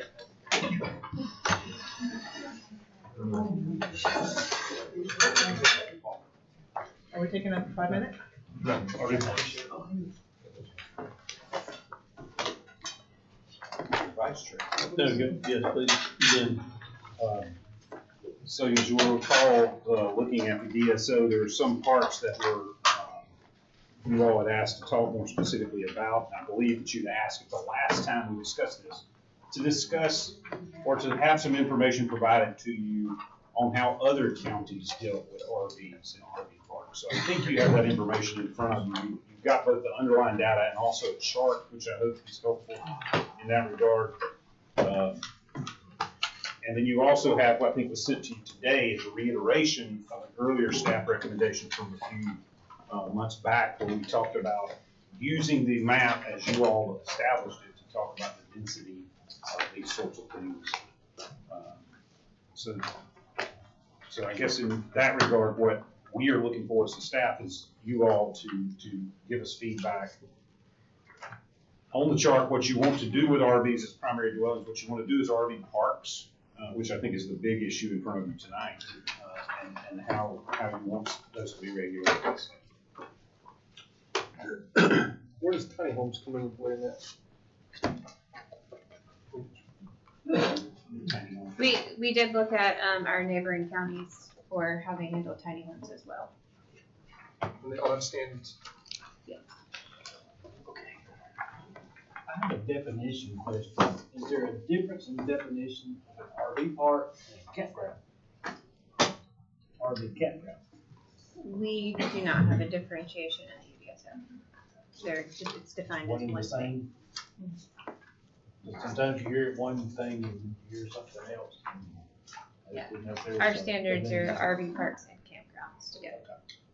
Per Henry's suggestion on the time, I'd like us to make an agreement on tiny homes and move on, because I feel like that's gotten lost several times because we keep talking about RVs. So if we can, the issue with tiny homes is they're not at all defined in the UDSO right now, so we can't even say anything about them, right? So we have to, we didn't pass the definition of them. So we have to, right? So The chairman might, they're talking about tiny homes, Mr. Chairman. What if we're talking about RV parks, Yes, sir. townhomes, there's multifamily residential.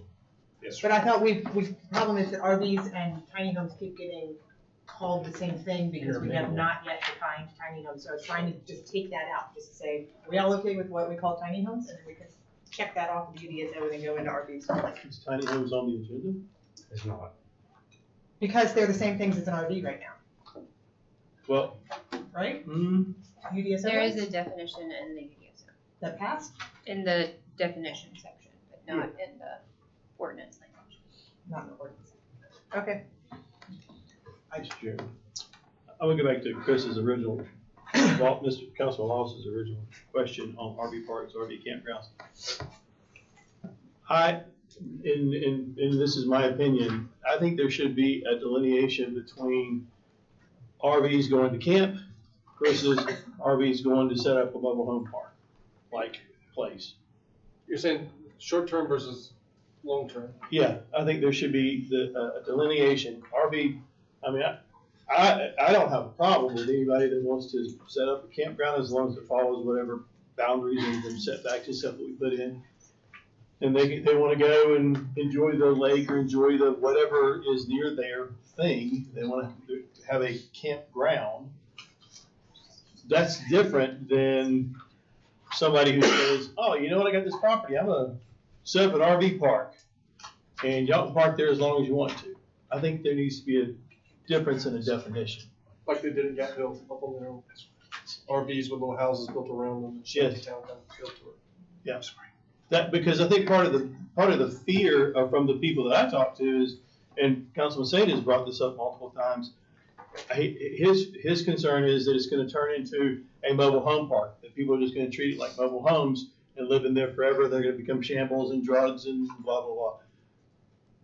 I think we have to put a definition and separate the two things. One is specifically for, tourism, or, if we're just talking about RV campgrounds, camping, a specific time period. The other is, I'm gonna stay in there forever, and I own 20 acres, and I'm gonna figure out a way to make a bunch of money off of it. I don't care what it looks like. So this all started out when we were trying to figure out, you can only stay for 6 months in an RV camp, you gotta move your place.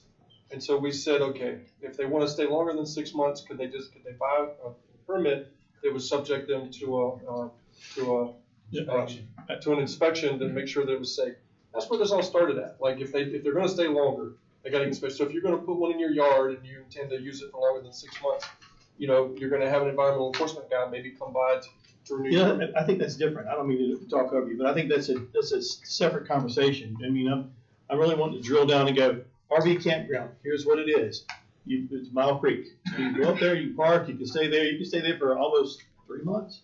How long do you stay there? 6 weeks? Mile Creek has a 2 week limit. 2 weeks, okay, you stay there for 2 weeks, whatever it is. So you stay there, enjoy it, and off you go.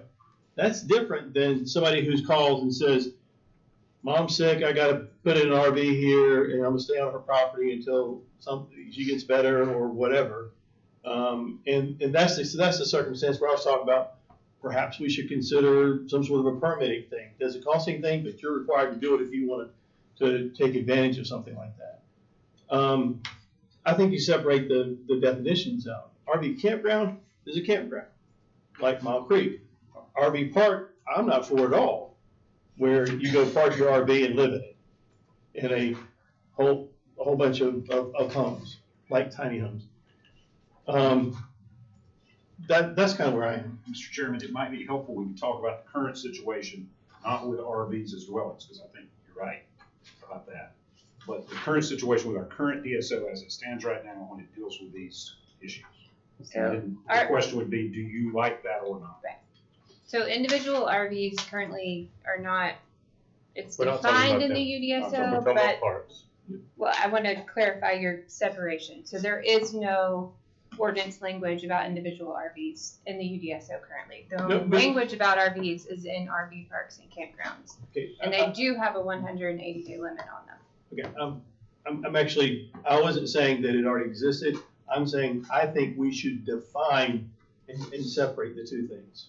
Right. What we would be looking at from a staff perspective would be a hard definition. This is what we allow and this is what we don't in writing in the UDSO, because the ambiguity that exists now is very confusing. So it's 180 days. On an RV park. In an RV park, the maximum you can stay is 180 days. That is correct. But that is self-regulated. We don't have a mechanism to regulate that. You define what an RV is in the DSO. Yes. It's defined. Well, the only issue with the defining of the RV is if it comes in on, it's a mobile home or it's an RV or it's a home. So like up at the Rock, the guy has slots. He was going to let people put up tiny houses, and then all of a sudden it's a house. I mean, it is legitimately a house. All of a sudden you got to move it in 180 days. So I mean, it's instead of it, he can't just put because it comes in on wheels and it's classified as an RV. But as soon as you take the wheels off, no, that's not how it works because it has to be built on site. That's the difference in that and a mobile home. Good. So I know that's what we asked about last time we were here. Because it's not a mobile home if you build it on site. Mobile homes and RVs both come with different certificates of origin. Talk about what they are. To me, that's the definition. You can't take a mobile home and turn it into an RV. I mean, Pickens, South Carolina. I can take it. I can take it to, but you can take it to a customized resort. But they come as a manufactured home, or they come as a recreational vehicle. those. And I think that's a federal traffic, whatever definition. A manufactured dog is built to HUD specs. Right, well, manufacturing has Recreation to have. vehicle is not. Right. So I think that we're defaulting to that definition when it comes to the definition.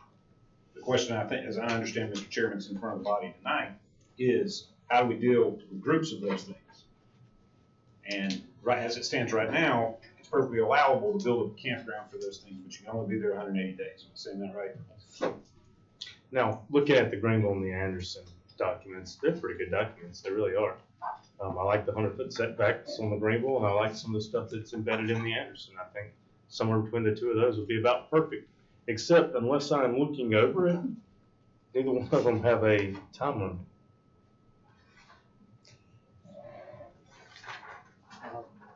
Anderson, so you're talking about RV parks, then, right? To Not stay- RVs as a dwelling. How long you can stay in an RV park, that is correct. Okay, so- And I do like the verbiage that Anderson put in theirs, about, hold on, RV sites where the property, individual RV site is transferred to an individual property owner are regulated under the Anderson County Mobile Home Regulation, which keeps you from having trailer parks. There's sort of two things. There's an RV as a permanent dwelling on a single lot. That's one issue. Yeah, that's what not I what we're thought talking we're about. not talking. Then there's talking about RVs, putting them inside a park. Building the Mile Creek Park, that's Yeah, what we're talking building about. inside of it. Yeah. And I looked at the Greenville and Anderson stuff and I thought it was pretty good. And to me, it breaks down, RV parks break down to like, the main things with that to me are, how many could you put on the site? One, in Greenville. How many, well, if it's a park, how many, like, for example, right now, we have 4 RVs per acre, let's say. Now, they're 800 feet apart, so it's conceivable you could put 40 on 1 acre. It's conceivable. Now, I don't like that idea. What I would say is you could have 4 per acre. Over 10 acres, that would be 40. But in any 1 acre you look at, there can only be 4. You can't jam them all on together. That would be one thing.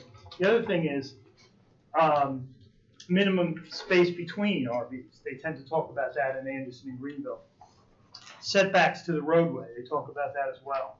They talk about whether the main roads are asphalt or concrete. And the secondary roads are usually gravel. And then they talk about setbacks from that 4 property lines. Those are 50 with a buffer usually. That's typically, or 100 in Greenville. That's typically the variables they're looking at in all of them. Now you just have to create a matrix that you're happy with. Plus you have all the other stuff with 9/11 identification, all that stuff. But the main things are, how many could you put on the 10 acres, let's say? How close are they together? How far are they set back to a roadway? How far are they set back to property lines? And, do you have buffers or not? And what are the roads made out of? That's it. So, and I don't disagree, and that's what I was saying, I like every bit of that. How many square feet in an acre, somebody real quick? 4,300, 43,000. 43,000.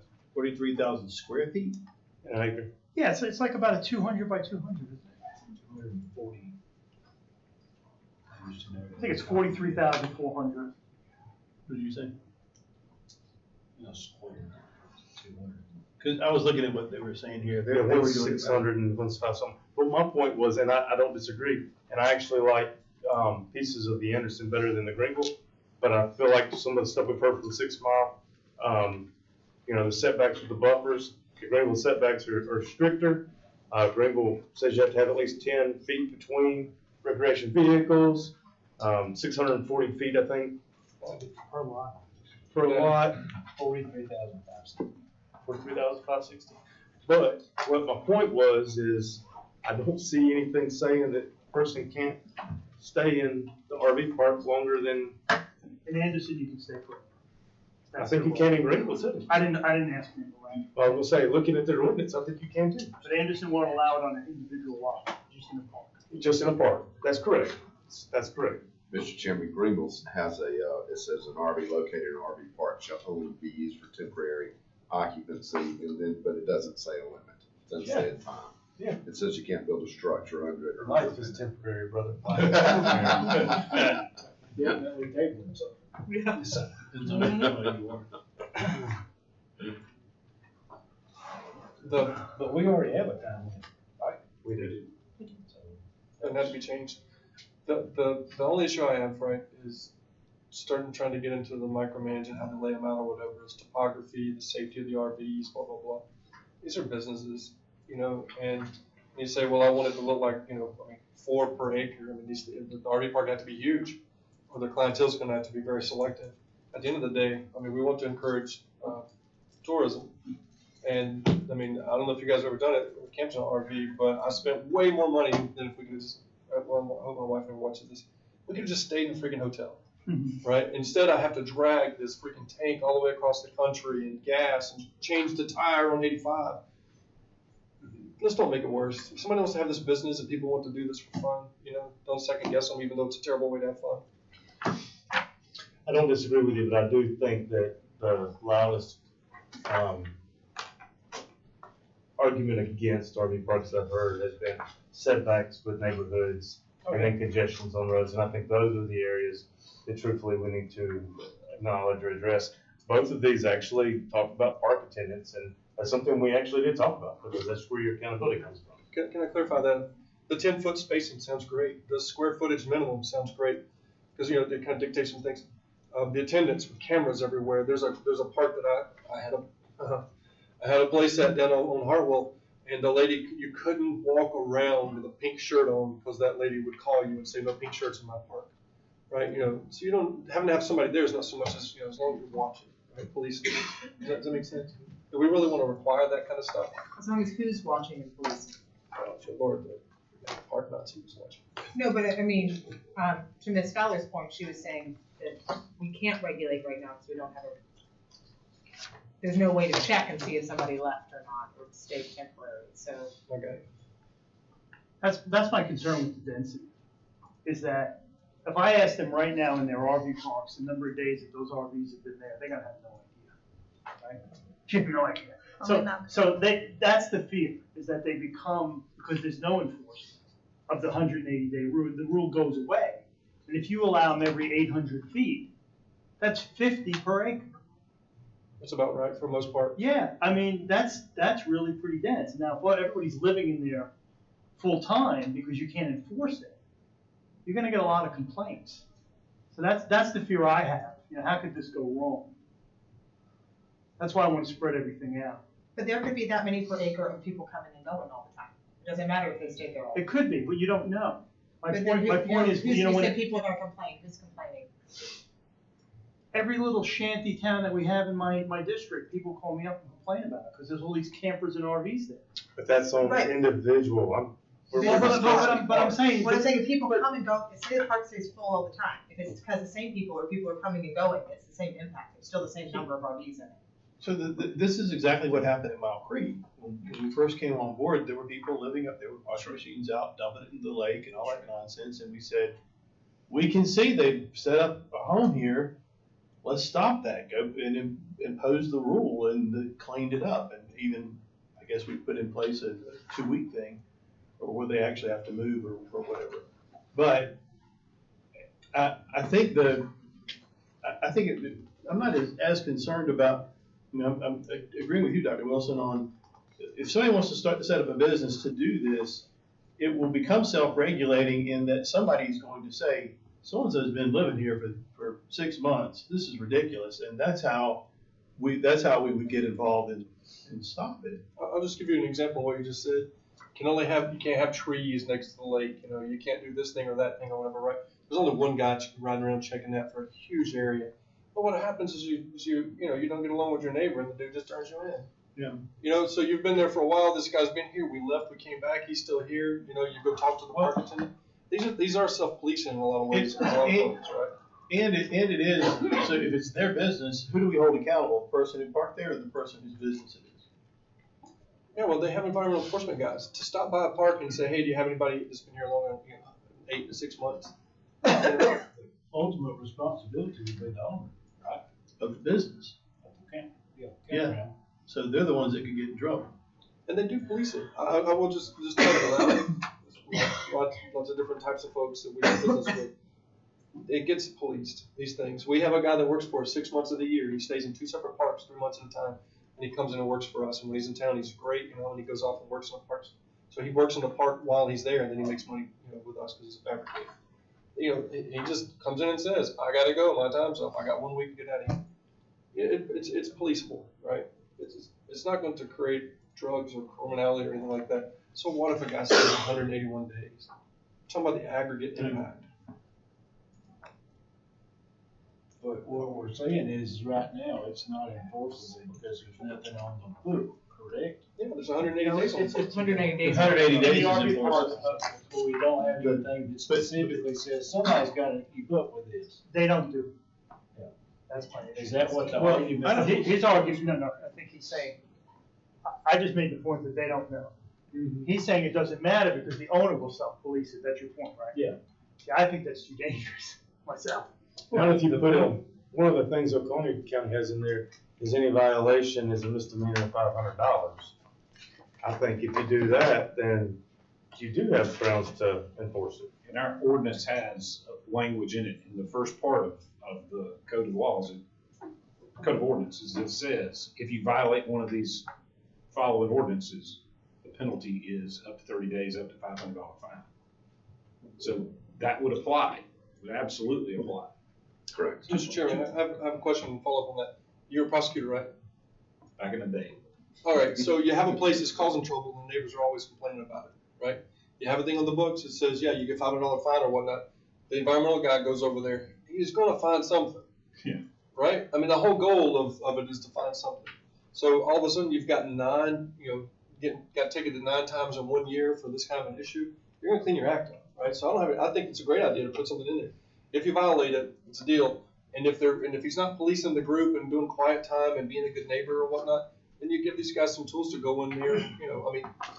Nobody gets pulled over for having a light on inside the car, right? Unless you're looking for probable cause. Well, if you've had 25 complaints, there's your cause. I guess I'm mischaracterizing our justice system.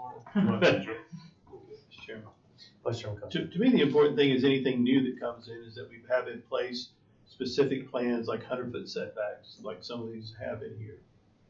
And I think that part's important, what he was mentioning before about with the roads, at least the main roads paved and the rest can be graveled or whatever. Those kind of things, without getting into too much of design, just how do you protect the people who live nearby with the setbacks and that it looks good as you go in. Setbacks was one of the major complaints I had. It was like, this thing's gonna be right against my back property line if they build it. 10 feet is less than for me. Mr. Chairman, that matches with my experience in phone calls we get from citizens. It's quite frequently it's right on the road is what you hear. That's right on the road. Buffers and setbacks. Yeah. I think those are the two biggest things. Two biggest things that we need to make sure that's the two biggest things we have to have, and then the enforcement piece for violation of, and if we have an ordinance that says you can't spend more than 180 days, then it's up to that park order owner to enforce that. If they don't, then $500 and or 30 days. I think that needs to be in there, plain and simple. Because that's the only way you can enforce it. So are you proposing something? Yeah, I'm proposing that we mirror the setbacks of Greenville County. Could you read that? Setbacks, when you say setbacks, are you talking? Oh, I'm gonna read it.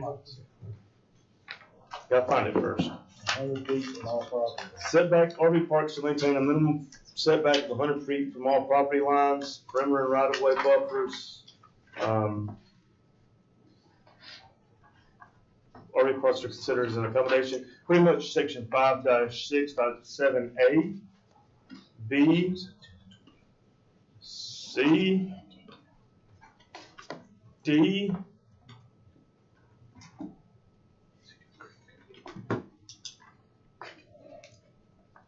there was one that talked about buffers. Was that it? That was it. It's in there That's it. because it says, look at 7.2 perimeter right away. So you can refer to the DSO buffer. So Greenville is 100 feet, but Anderson was 50. 50. So what that deals with is that deals with setbacks to property lines, and it deals with the distance between RVs. And then it also deals with how big the lot size has to be. That's correct. Those are 3 things. That's correct. That's my motion. So we adopt those. Second.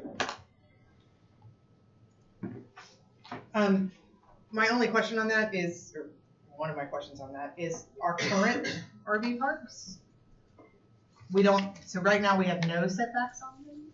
10. We're 10, so we're going from 10 to 100? That was my motion. Right, that seems very large, like, because the Anderson's doing 50. And we have already voted to change them to a minimum acreage, right, of 5 acres? That was in the, what passed second reading, but it did not get put in third reading. Okay, So that has not been passed. Minimum 5 acres. A minimum, yeah, we have a minimum size, and I'm gonna suggest you amend your motion, you can do this or not, but if you're gonna put something as large as a 100-foot setback, you might as well want to also establish that we're dealing with a large piece of land of at least 5 acres, which was recommended by staff as well, so that we don't have tiny little bits of these RV parks all over the place where there's. Sure, I'll amend my motion to be a minimum of 500 acres. I'll amend my motion to include there be a minimum of 5 acres. So who seconded my original motion? Oh, your original? Yeah. I think I'll second it. Yeah, thank you. Okay, so the ordinance now is 5 acres minimum, in some places and 10 and up, right? No, it's currently just 2 acres. Is it? Is this not passed? 302?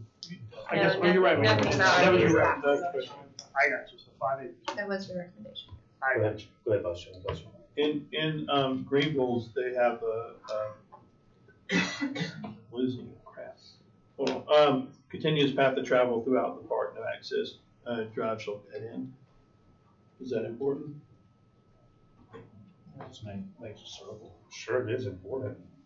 But is that something we should, I'm just asking. It depends on if you got to turn a truck and a trailer around in a small, tight, dead end. I think that's back to Mr. Wilson's.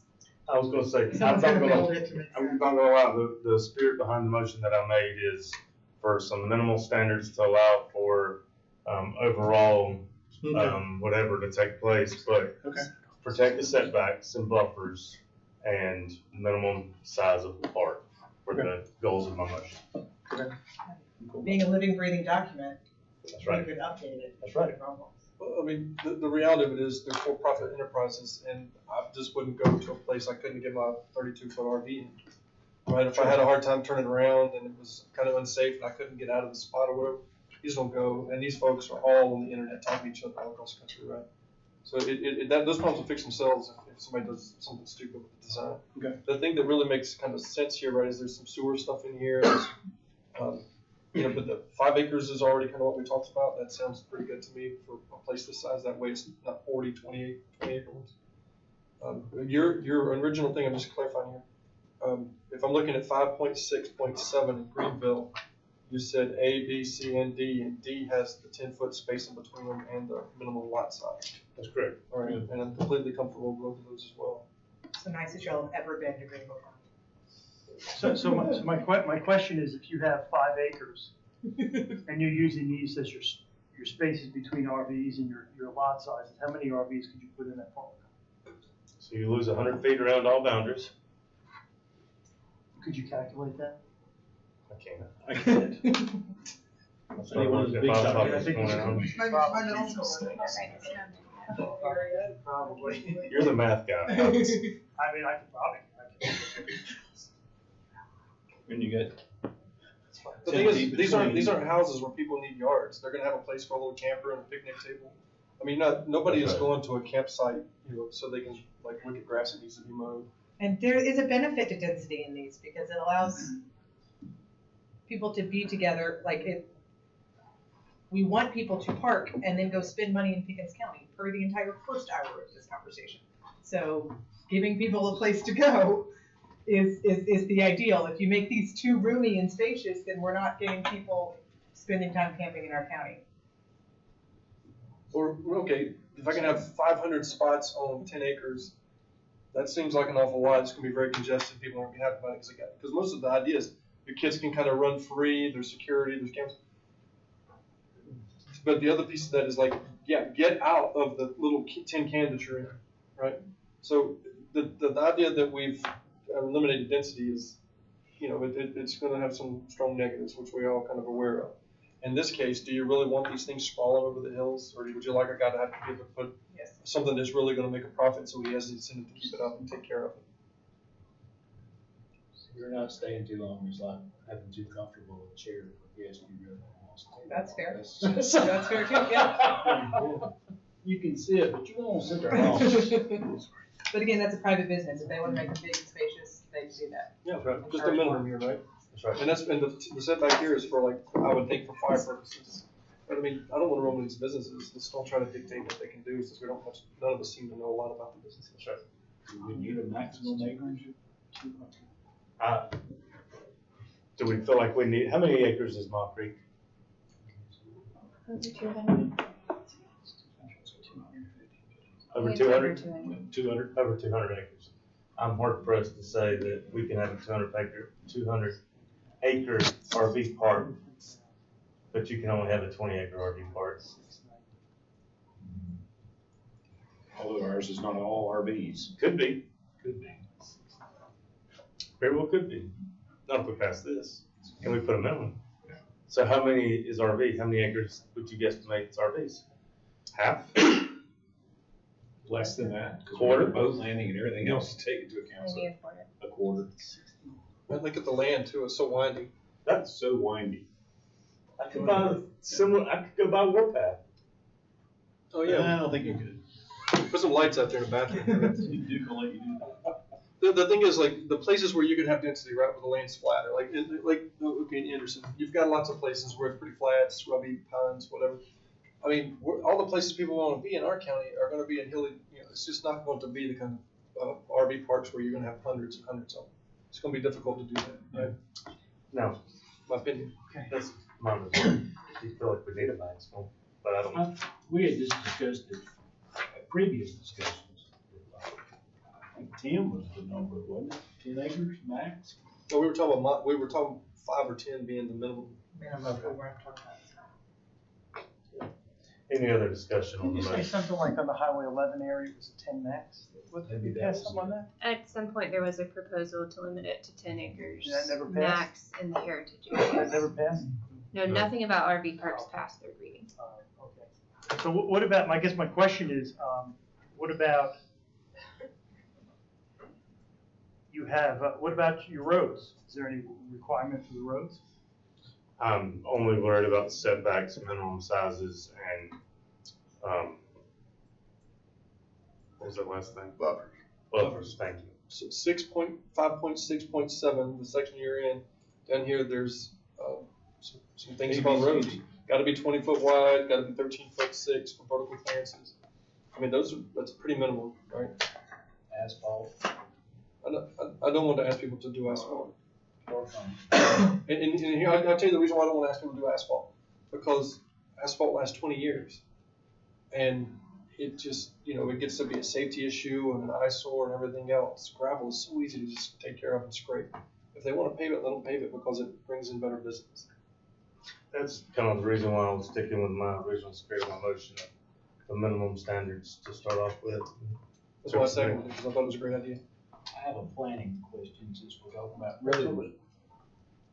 How do y'all do that when somebody's proposing one, as far as, do you have to go out and do a stormwater plan and drainage off the road, and does it have to have basins, and I mean, how does that work for something like this? There was a stormwater plan required, yes. It has, like in this one, it has adequate stormwater drainage. The vertical and horizontal curves and grades that meet them requirements. So y'all have a hand in where the road goes, and I mean, it's not like I can just go out there with a skid steer and make me a road. If you are logging, you can. Right. Yeah. But there's planning that goes into it. It's just not an Forestry. arbitrary, this is where the road's gonna be. And y'all do have a, on paper. Right, they this is proposed the- their site plan to planning commission, and then we work with them through the process from there. Cause I had a question about that too, that somebody asked me, I was like, well, how, what they just gonna cut a road? The county's involved in it. Any other discussion on the motion? I guess my question is, like, when you talk about roads, I mean, when you look at the current, we do have a RV section in the DSO now, Yes. right? And will that remain? We Would be would amended with this. modify it. We would modify, Make but this you wouldn't amendment. remove it. No, I'm not making a motion to remove it. I'm, Okay. the buffers and minimums and all of that, I want to amend to add to what we already have. Okay, so each site, so sites may be served by on-site sewage disposal system as permitted, that's all gonna remain. Vote to limit this to 30 minutes? ADA accessible, that's gonna remain. You know, it has to, instead of it being on 800 square feet, it has to be on a stabilized and compacted vehicle parking pad, that's all gonna remain? Let's y'all change it. Which we're not, doesn't seem like we are, and then 180 days is gonna remain? Okay, I got that, I understand. I guess the only thing that I would have to say is that I just have an issue with the roads. I would like to see at least the gravel roads mandatory, like 4-inch gravel packed. I'll tell you this, two-wheel drive pickup truck pulling a 32 foot long 1984 Avion, like a, if you don't have that, gravel road that's what taking care of, I'm not getting in there. And first of all, if I can get in there, I'm not getting in there. You know, nobody's going to take something like that to a place like that, right? The places where, like you probably worried about, there's one up there going towards Joe Cassidy State Park. It's on the right-hand side. It's just a rugged little, well, it used to be just a little rugged trail down the hill. I mean, that thing was impossible to get in and out of with anything longer than 20 feet. Nobody's going in there to spend money. Nobody's coming back year over year to that place. You know, you go down to the bottom of the hill there so you can have a giant bonfire and drink underage. You know, it's just, it's not gonna make money. The road quality too is for fire trucks and ambulances. Yeah. That's a question of Ms. Fowler. It's been a while since we dove back into this UDSO, and I'm looking at the version that has edits in red and edits in blue. Mm-hmm. Were the blue the typos that we already approved? No, in one- so the red and blue are only differentiated by who did them. That's how it tracked it in the system, so someone with 2 different people that did the edits. We have not approved anything in red or blue. Not from the RV park section. Okay, so should the motion that we're sitting on right now pass, it would override, let's see, I'm in UDSO 302, the 800 would get overridden by 690. You see that? Could you say that again, please? The 800 square feet for the lot What would get number is that? overridden by, that's I don't know, it looks like it's 40. 302. 54. Yeah, because they have it as 800 right now in the DSO. It would go down to 690. Is that in 302? It is. Yes, the new number 4. The new number 4. Or number 5, sorry. Yes, okay, so that would change. 690. And then the number 302B2 had the minimum of 5 acres, but then we had a do not exceed 10 acres, but then we don't have all of those regions anymore. Yeah, but that was just a proposal, so that's not in the DSO now.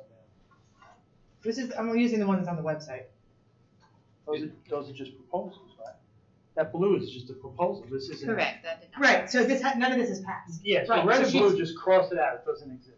Well, they have to, some of this stuff is a good idea, like 302B1, each park or campground must have, like, I want to take some of their language, some of this is fixing it and fruit. So I'm trying to say, like, I'm trying to see if there could be a way that we could say, approve all of your suggestions here with the exception of what we might just pass right now. So I'm trying to see if you So, can actually. correct me, I'm looking at a lot of people smarter than me in the room. Everything you see in blue and red in there, past second reading. Yes.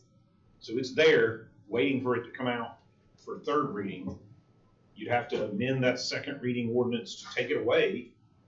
His amendment just adds to what's already in blue and red Oh, it does. for a proposed third reading.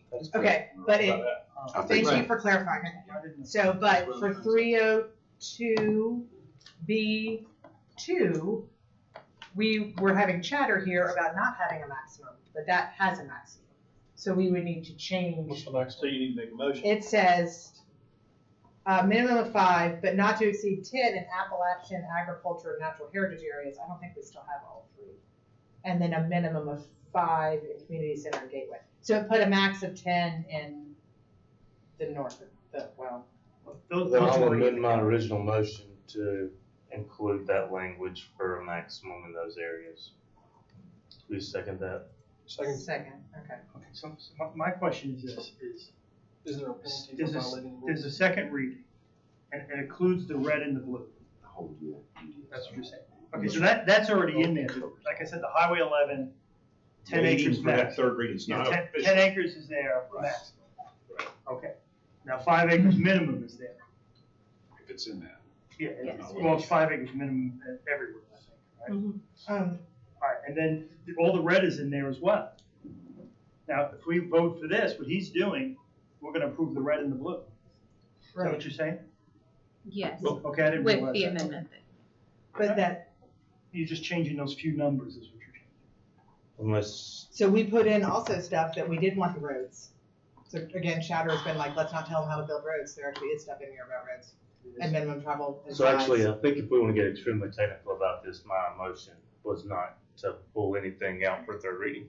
My motion was to amend, to add this language. So That would go in the to get next. to the brass tacks of it all, the motion was not to pull it out for third reading.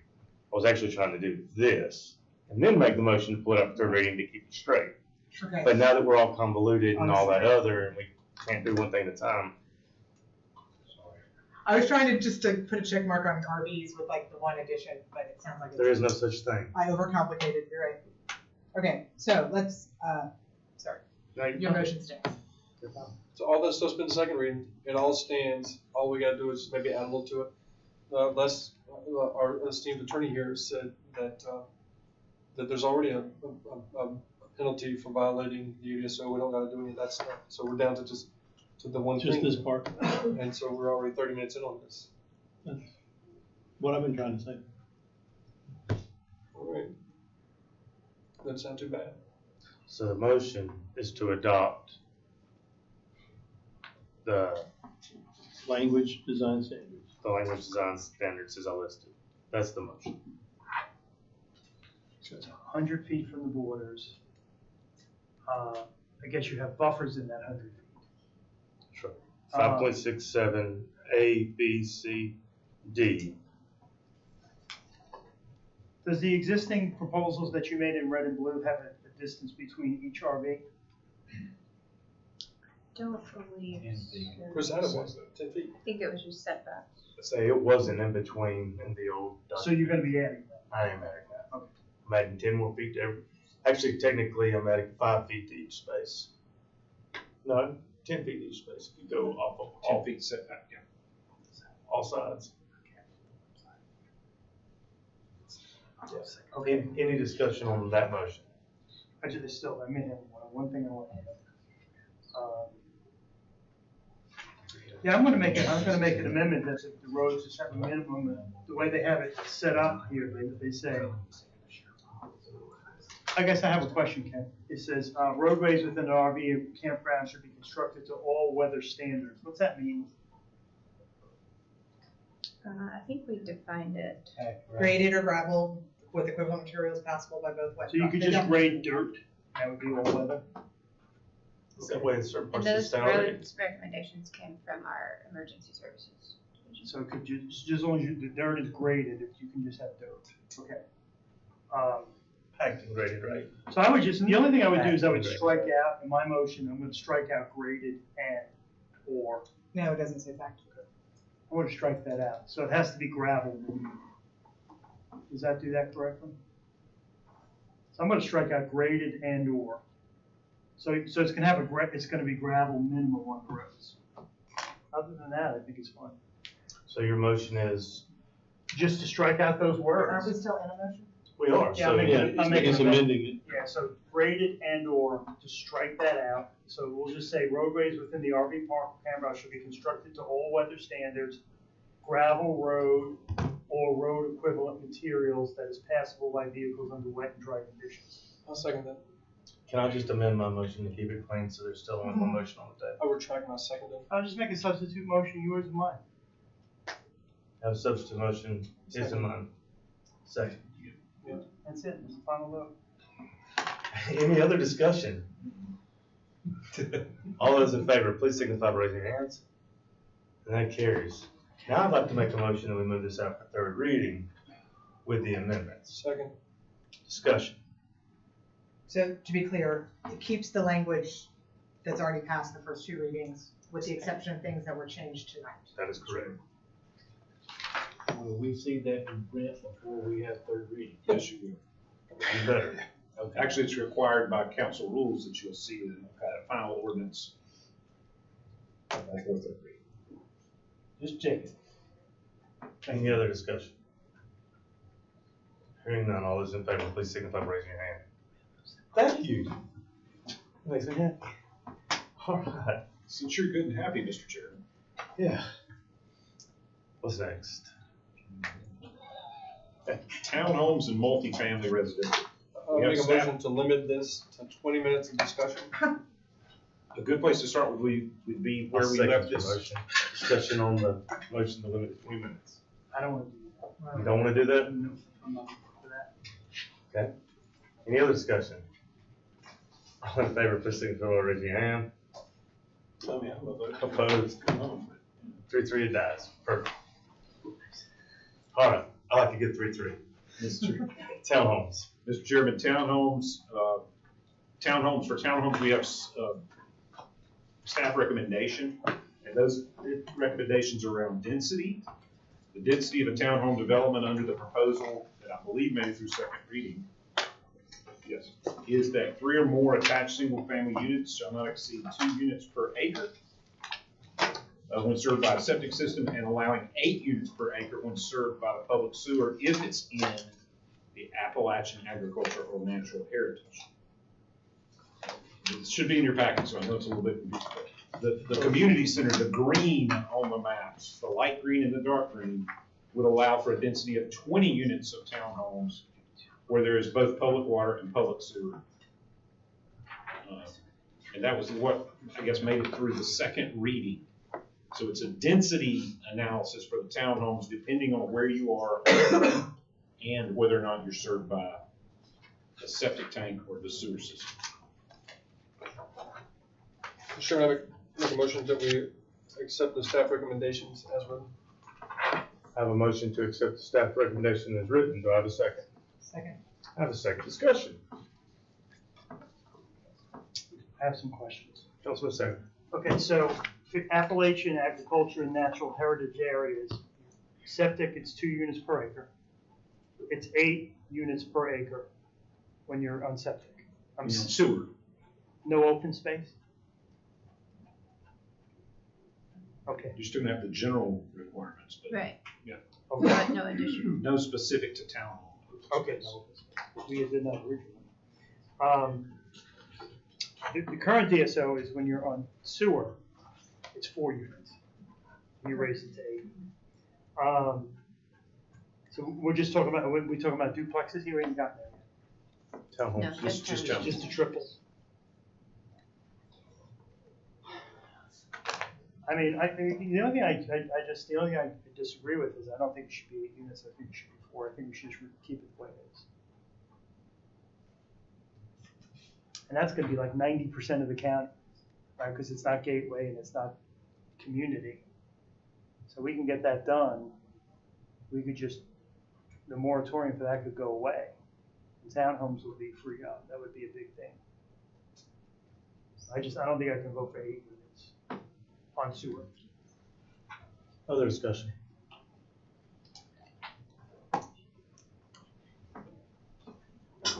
Wait, which part did you, I apologize. You're talking about, it says 8 right here, to serve by public system in those natural areas. Yeah, those three rural areas, yeah. Right, so you say you're okay with the 20 if it's in the corridor, but not 8 if it's in the county. Real simple, Henry, I'll just be honest with you. Whether it's gateway or community is not in my district. I think it's up for the 3 of them to decide that. I'm not gonna argue with them about that. This is in my district, so I don't really want to double the density of the townhomes in there. People don't support that. So the argument I think that most folks are making is that the investment in the sewer system gets maximized when per length of mile of pipe, you've got some density, and it keeps people from wanting to build these things at 20, out in the county. Or proliferate, I think is the right word. Is that, am I misinterpreting what the argument is? To have these guys at 8? The idea at 8 is that it allows for some density with those types of development.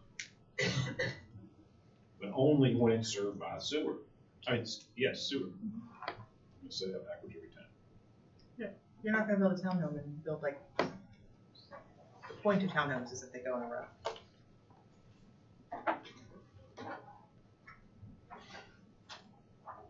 But I have some townhomes in my area. They were built at 4 units per acre. Actually, I own one. Right there in the front of your subdivision. Yeah. Yeah, I got it. He found it. Are there a bunch of them? I'm not sure what you're talking about. There's 8. There's 8, and then there's 8, and I think there's 6. So if they do 8 per acre, I mean, that's a pretty good natural, I mean, that's be a huge area, right, left over for green space or whatever, it was open space.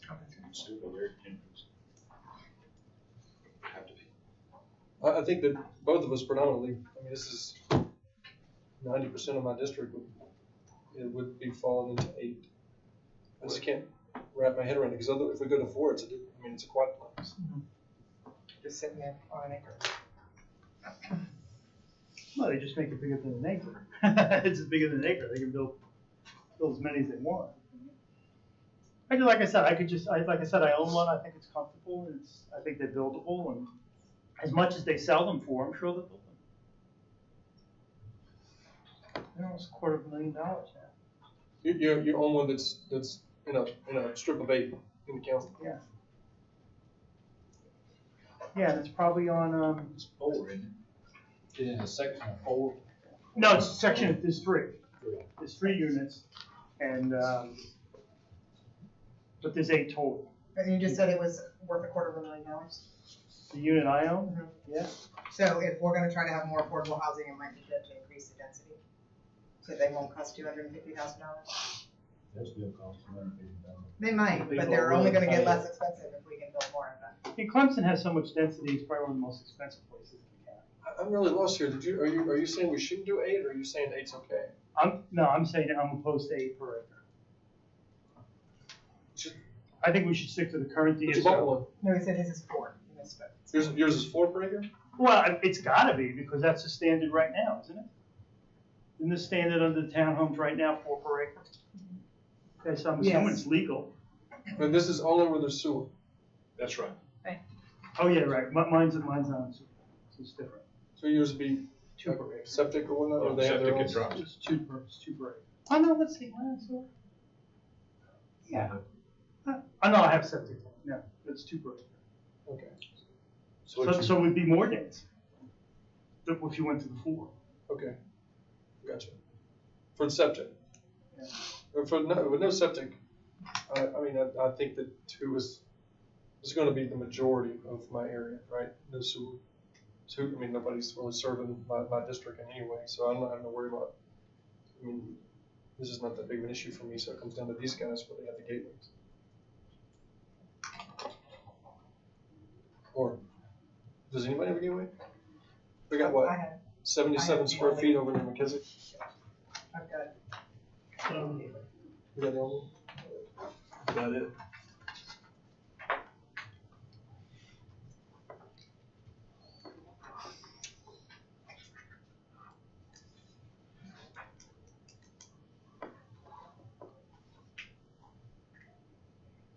I think, like in my area, Central is annexing in most of that, so. Yeah. whatever we do, it's not gonna matter, don't mind. Right, it's gotta be a city or something, most likely. We actually have a lower density than Mississippi. Currently. Right, because it went with Central instead of Clemson. Yep. What's the city of Beasley sitting at currently on their townhomes? 14. 8. We had some mixed information when that came in. We did. 8 on sewer. 8 on sewer.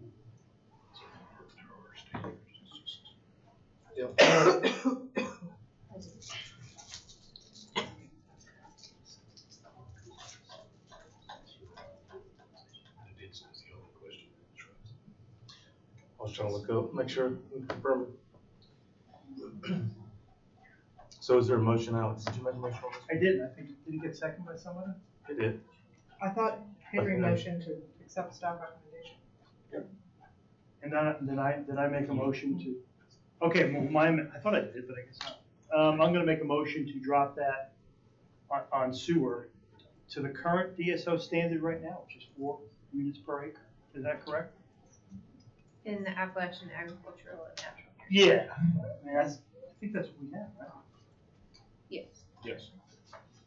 What is that, 314? Yes. 314B. So I'll second you for discussion, but then I almost want to make a substitute motion, Alex. Okay. Because, and I don't think it applies, but the Gateway Corridor area, I don't want to exceed what the city of Easley's doing. I mean, that was the intent of all of this, was to match, not make it bigger, make it where no one would need to annex into the city of Easley. So I want to match where they're at, but I don't want to exceed where they're at. You don't want it less density. No one just let me by 6. Yeah, if they're allowing 8, I don't want to allow 20. Oh, I got you. Yeah, I got you. What are they allowing? I think 8. 8. Yeah, all my motion is just to keep the DSO 314B the same as they are, not changing it. Can you read to me what it is now? I'll read it. It says density of town-owned developments, 3 or more attached single-family units shall not exceed 2 units per acre when served on individual septic, their recommendation, and 4 units per acre when served by public system. They've got it at 8. I want to keep it at 4. That's my motion. There's, I guess combined serves a minute section in my area, so it's not really a huge effect, but it serves a place where density matching easily would be appropriate to maximize the utility of the sewer system that they have there. I'll make a substitute motion. Same language, with the exception of the gateway area. I would make to make it one of 2 ways, no more than 8, or to match the neighboring municipalities. Is Easley area gateway now? Is that not what's all around Easley? No, that's community. Community center. So she's the only one with the game map doesn't have Yeah, this. actually, my motion's only affecting those 3 rural areas only. Okay. That's it. It's not affecting the gateway. So according to the map that's in front of me tonight, I'm sorry? That's a different map. That's not the UDSO map. No, that's not. That was the last time you all were on this conversation. well, everybody on Facebook says this is the map we're talking about tonight. It's not. It's not. Anybody on Facebook watching, that's not. Okay. That is an example map of the road. Here's the final, I think this is the final. Yep. Do you want it? Sure, that'd be great. Do you agree? You want to look at that? See, make sure that's the final map? I thought I had it.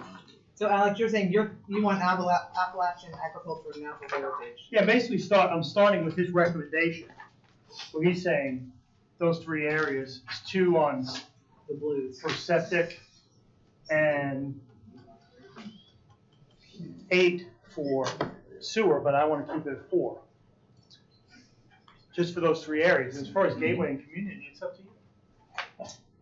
I continue to say, like a broken record, you get lower prices when you build more. The point of townhomes is that you have several in a row and you create a townhome community, and that's why people build them.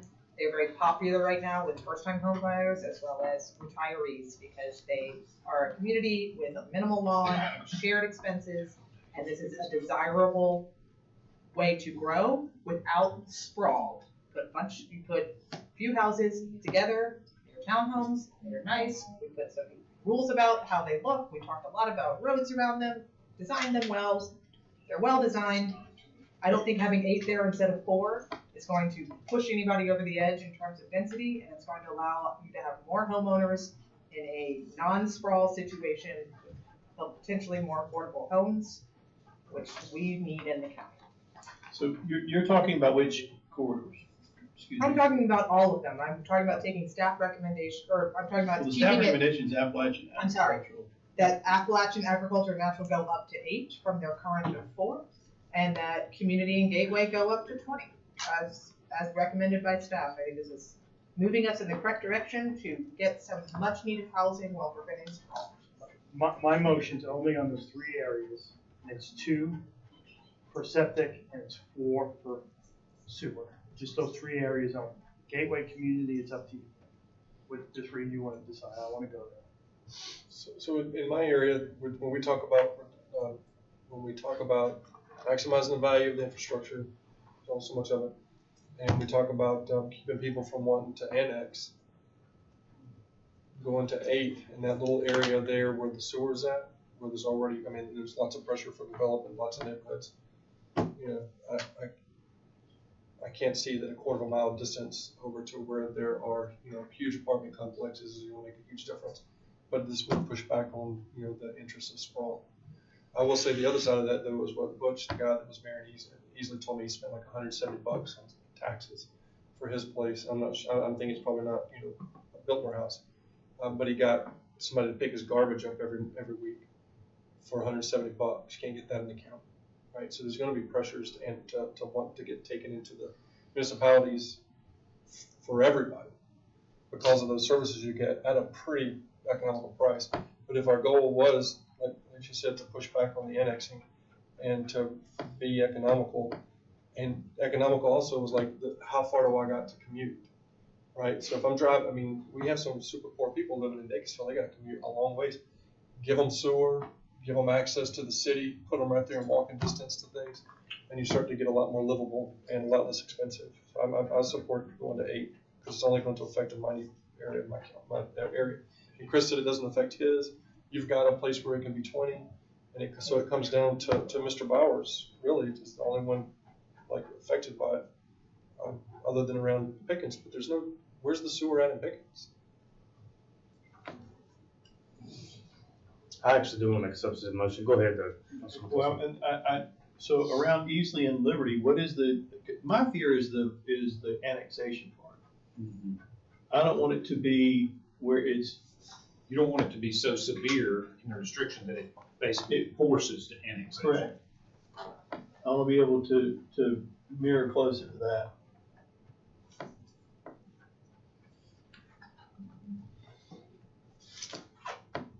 So I'd like to make a substantive motion that we adopt the equivalent of staff recommendation, but change Appalachian and agricultural to 4 units per acre, natural heritage and community center to 8, and I have no problem making Gateway Corridor 20. Second.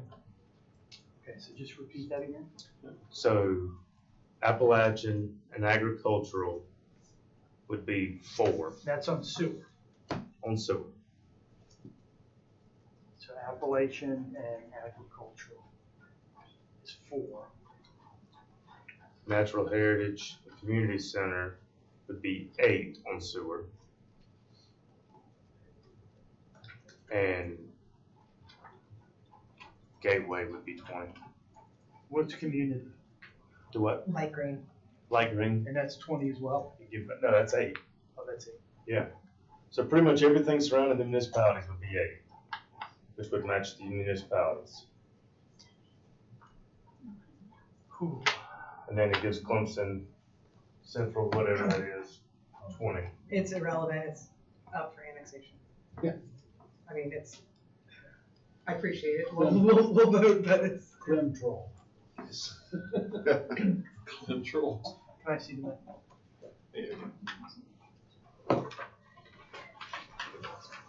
Simpson, whatever you want. Send some. You need to be seconded for discussion, right? No, it's already seconded. Okay, so it does increase townhomes in 2 of the areas, and it keeps them the same in the northern part of town. Right? If there's sewer up there. Natural heritage.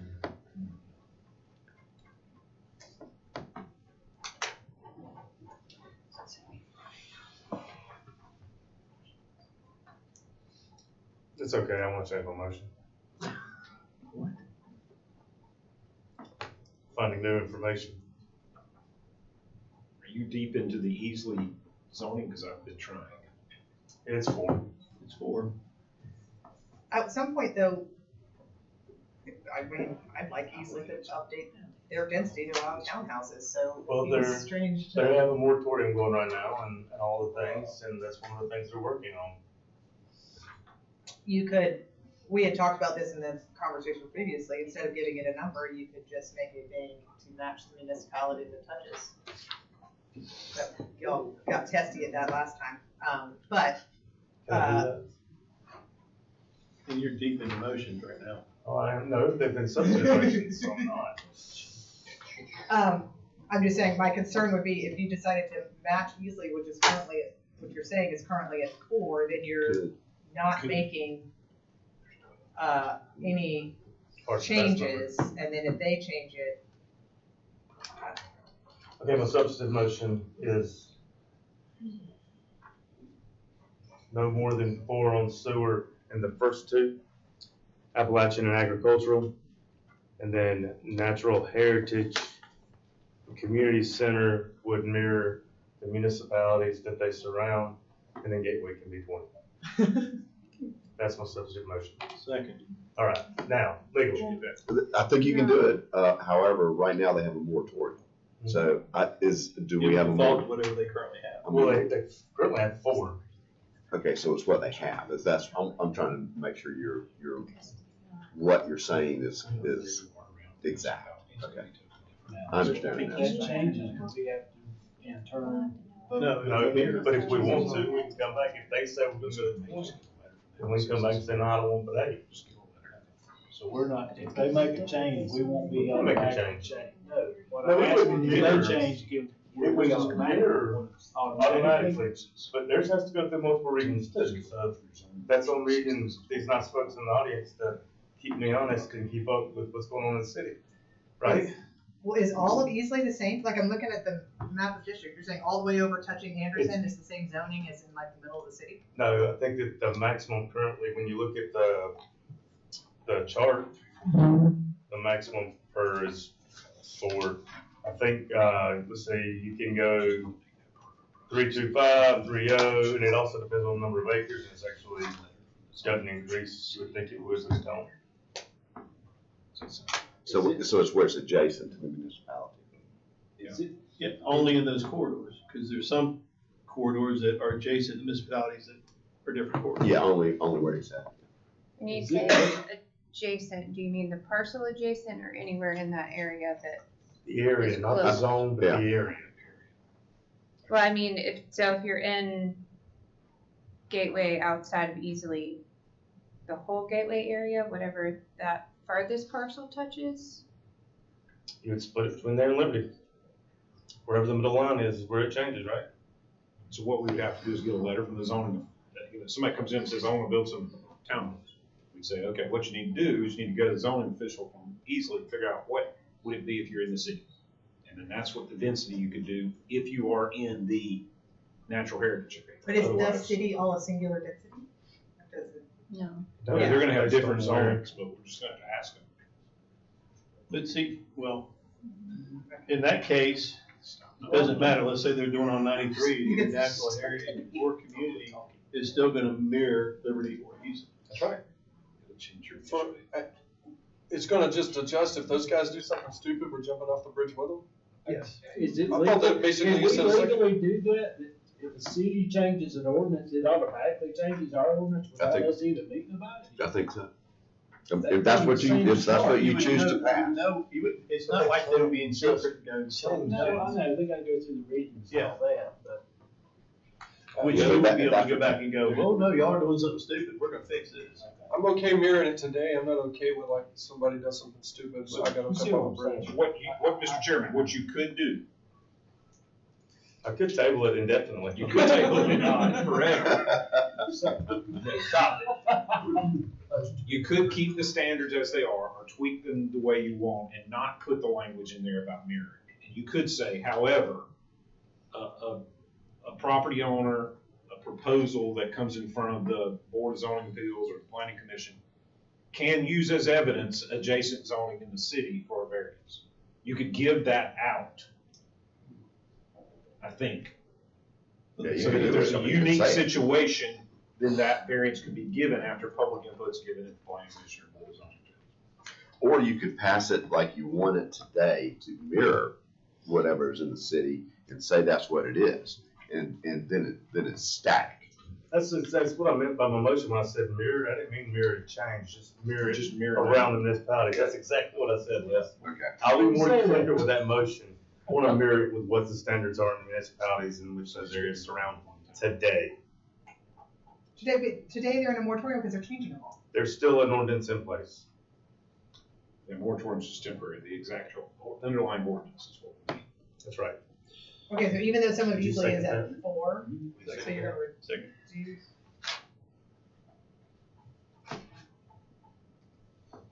Yes. I don't want to increase around these areas.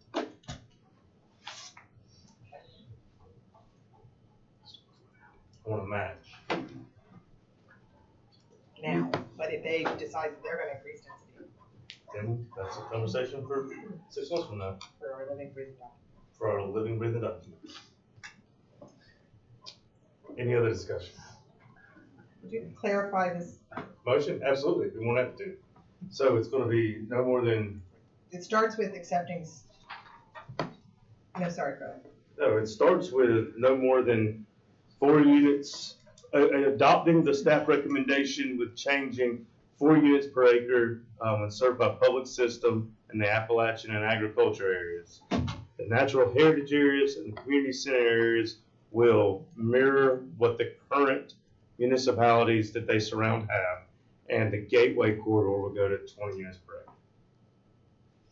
That was my motion. That's when you seconded, right? Yes. Any other discussion on that? Hearing none, all those in favor, please signify by raising your hand. Opposed? Which way did you go, Henry? I went with it. Okay. Mr. Chairman, I make a motion that we accept the apartment and condominium developments as written by the staff. Second. Discussion. I have a question. Councilman Sarah. Okay, so for the apartments, you have septic 4 units per acre, sewers 8 units per acre. Now, in the current DSO, it says if you're on a 4-lane highway, it's 16 units. What happens to that? This would change that. What to that? It would go to the heritage areas and not necessarily the names, the width. Am I right about that, Ms. Fowler? Yes.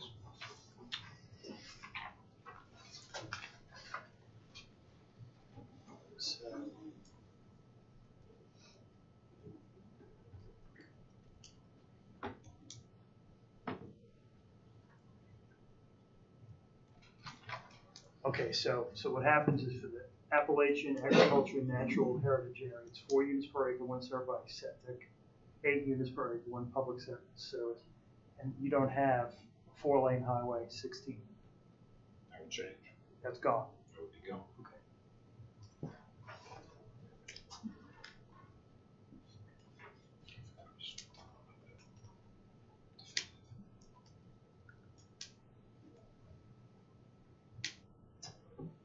Okay. I have a question on the staff recommendation.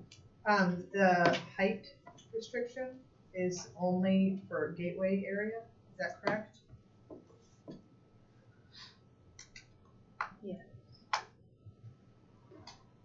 It's allowing a higher than this to be put on.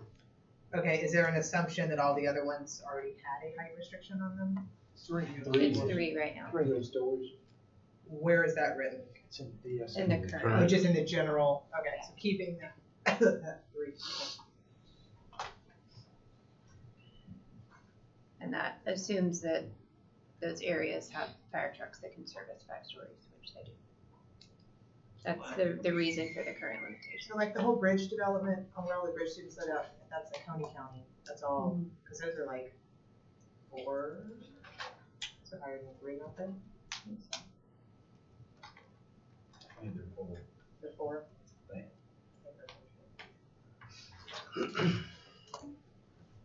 but Coney County allows higher than these days.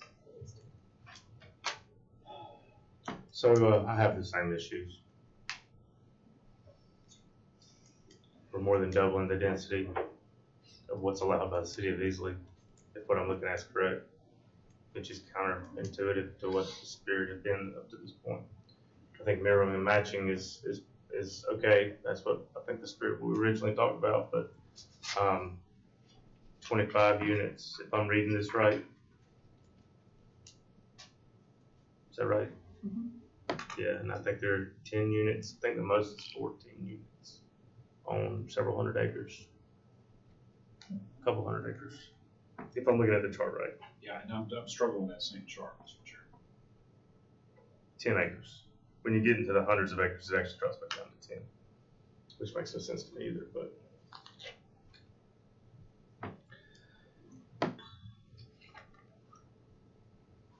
What chart are you looking at? The City of Easley chart.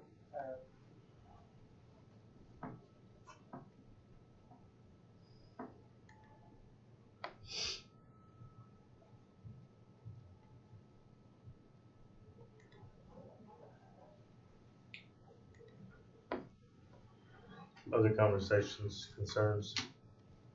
Are you gonna make a motion to mirror? I am. I just want to make sure there was no other conversation. Trying to stay out of as many motions as possible. Fair enough. Alex, where were you at on yours? I mean, I'm satisfied with the way it is. Okay. So then, make sure I got this right. So community center is the only one that goes up to 25, right? That's correct. And gateway goes to 40, which again, you're fine with, right? As I said, when we start talking about apartments and condominiums, this is literally the only way we can build housing for a large number of people in our county. Okay. So this is where the density can really come in to have the least effect on the environment and serve the most number of people who need housing. So I'm pleased that we are adding density to this, and I hope we don't restrict it. Okay. So I would like to make a motion to amend, to change in the community center area and the community center area around Easley. Because they're in their community center area at Liberty too, right? Yeah, there's community. Yeah. So the community center area around Easley to mirror what the current City of Easley ordinance is. That's my motion. But it's only for Easley community center. I mean, so you're splitting. Unless you want to. Well, but I have a question. What is it in Liberty? I don't know, we'll have to look into that. Do you want me just to change? Is this an easily specific thing, or is it all cities? Well, because it's split. Well, Gateway is only these two. Okay. So it's Easley and Liberty. I will tell you what, I want to change my motion to change the Gateway to mirror the municipalities they surround. That's my motion. Gateway? As they currently are? Not the Gateway, I'm sorry, community center. Yeah. As they currently are, that's right. Okay. You second that? Second. Discussion on the amendment. So you mean they'll start out exactly as they currently are, and that's what it is? Okay. But you're saying that you don't know the density of Liberty. Trying to look on their website now, but it's. I know, but Yeah, there's the reason, and my whole thing is, I'm concerned about the annexation part of it. Yes, I'm concerned about the sprawl within the county, the density, all that too, but the place for me to start is on annexation, because unless we're at an even playing field, then automatically, You're gonna get annexed. yeah.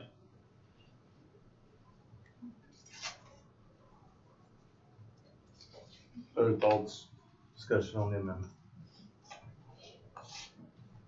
Hearing none, all those in favor, signify by raising your hand. Opposed? Mr. Chairman, I'm sorry. Hold on, now we got the overall motion as amended. Any other discussion? So just repeat it. All right, so the original motion was to adopt the staff recommendation.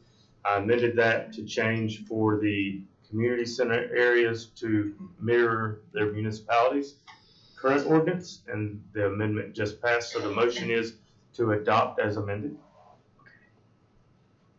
Other discussion? Hearing none, all those in favor, please signify by raising your hand. Opposed? Thank you. Make a motion to accept the duplexes as written. I have a motion to adopt the duplexes as written. Do I have a second? Second. I have a second. Mr. Chairman, where is the duplex language in the current code itself? It's not there.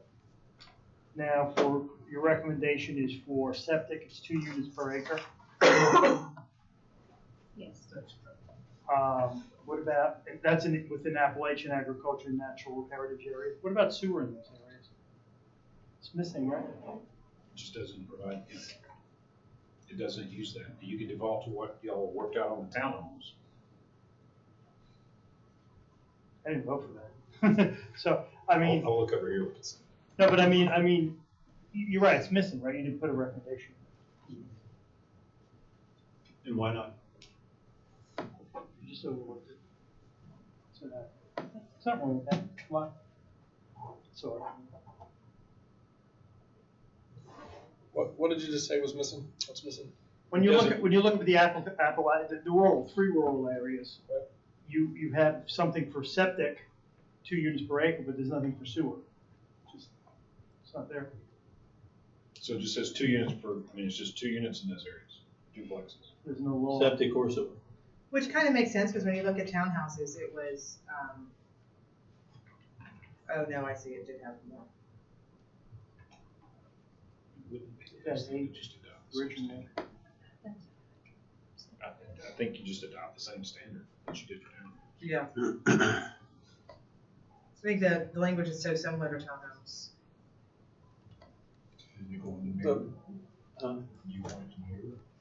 What's the difference between a townhouse? If we could adopt the same language. Townhouse is gonna be 4 3 units, units 4 minimum, units. duplexes 2. So if I do a quadplex, 2-story, right? That's a apartment or that's a townhouse? Huh? Townhouse. You talking about 2 levels with 2 individual families? Or Yeah, cuplex. Yeah. Yeah, so 4 families, 1 footprint. And an apartment. The duplex would just be 1 building with 2 units in it by itself, right? Correct. If you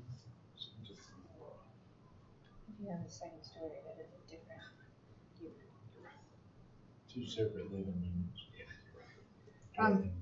Ms. Fowler, if y'all had the chance to write in, what do you think the staff, could you speak for the staff of what the sentence would have been if you remembered to put it in? We likely would have matched townhomes. So saying that it could go up to 8 units per acre when served by public? So I can amend my motion to approve as written with the addition of what she just said. 8 units per acre on public waters. Second. Is that what we doing?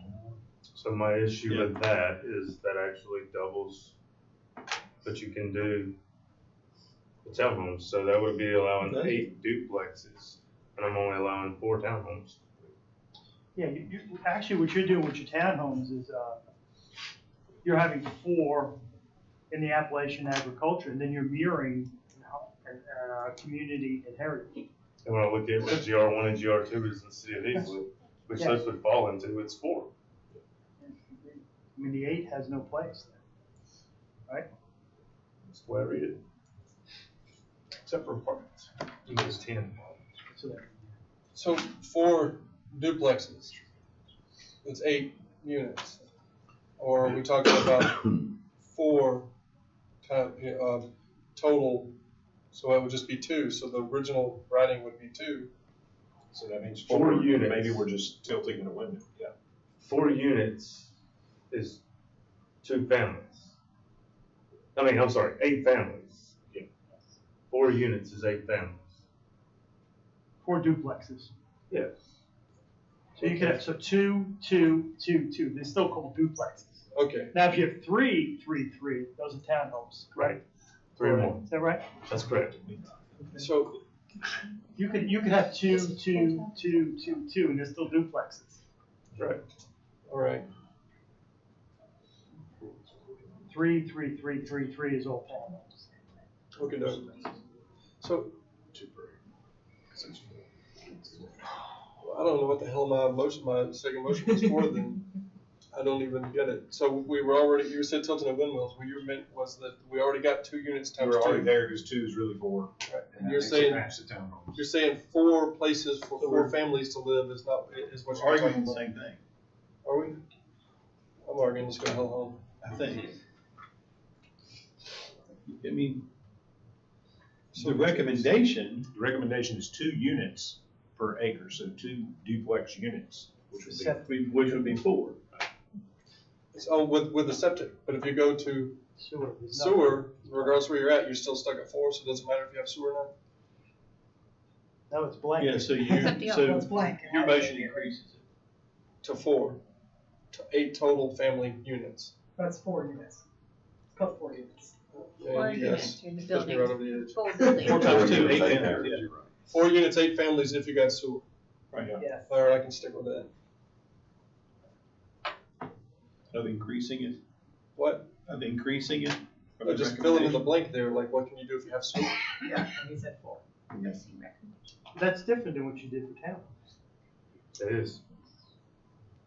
It is. But you were trying to match what we did with town. And Henry from 7 minutes ago just left me Do hanging. you have a second on the motion? You don't? do you? I did, Oh, you just just for did. discussion. Okay. So with I would like to make a subset motion that the density for duplexes match that of townhomes. Okay, sewer. second. Okay, discussion, Councilman Sagan on sewer. No, I just wanted to make sure you had that. No, I mean, like I said, I don't like the mirroring. I think it's gonna create a lot of problems with this one. Other discussion? Hearing none, all those in favor, please signify by raising your hand. Motion adjourned. I have one opposed. I have a motion to adjourn. Do I have a second? Actually, I do have a second, but I have a discussion. I really would like to be able to make one more motion before we make a motion. I withdraw my motion to adjourn. Thank you. I'll make the motion that we move these out for third reading. Second. Any discussion? Hearing none, all those in favor, please signify by raising your hand. Motion to adjourn. I have a motion to adjourn. Sorry, I have a clarification. After they pass third reading, that automatically goes to moratorium, or will that have to be a separate? That's the moratorium language says. Yes. Once that passes, okay, thank you. Do I have a second on my motion to adjourn? Yeah. Okay, discussion on the motion to adjourn? One more question. Okay, What Councilman are we gonna do with the RVs as an individual dwelling? That's a conversation for not tonight. No, but I mean, the moratorium is gonna expire. There's actually nothing currently on RVs that's It's dwelling. not under moratorium. Because we don't have. RV parks were in the moratorium, but there's nothing on the books to allow RVs as dwellings currently. And there was no moratorium on that? Not on as There's well. nothing to, Oh, moratorium. I Yeah. just- I get it. All of those in favor of adjourning, please signify by raising your hand. Thank you. Great 3-hour meeting.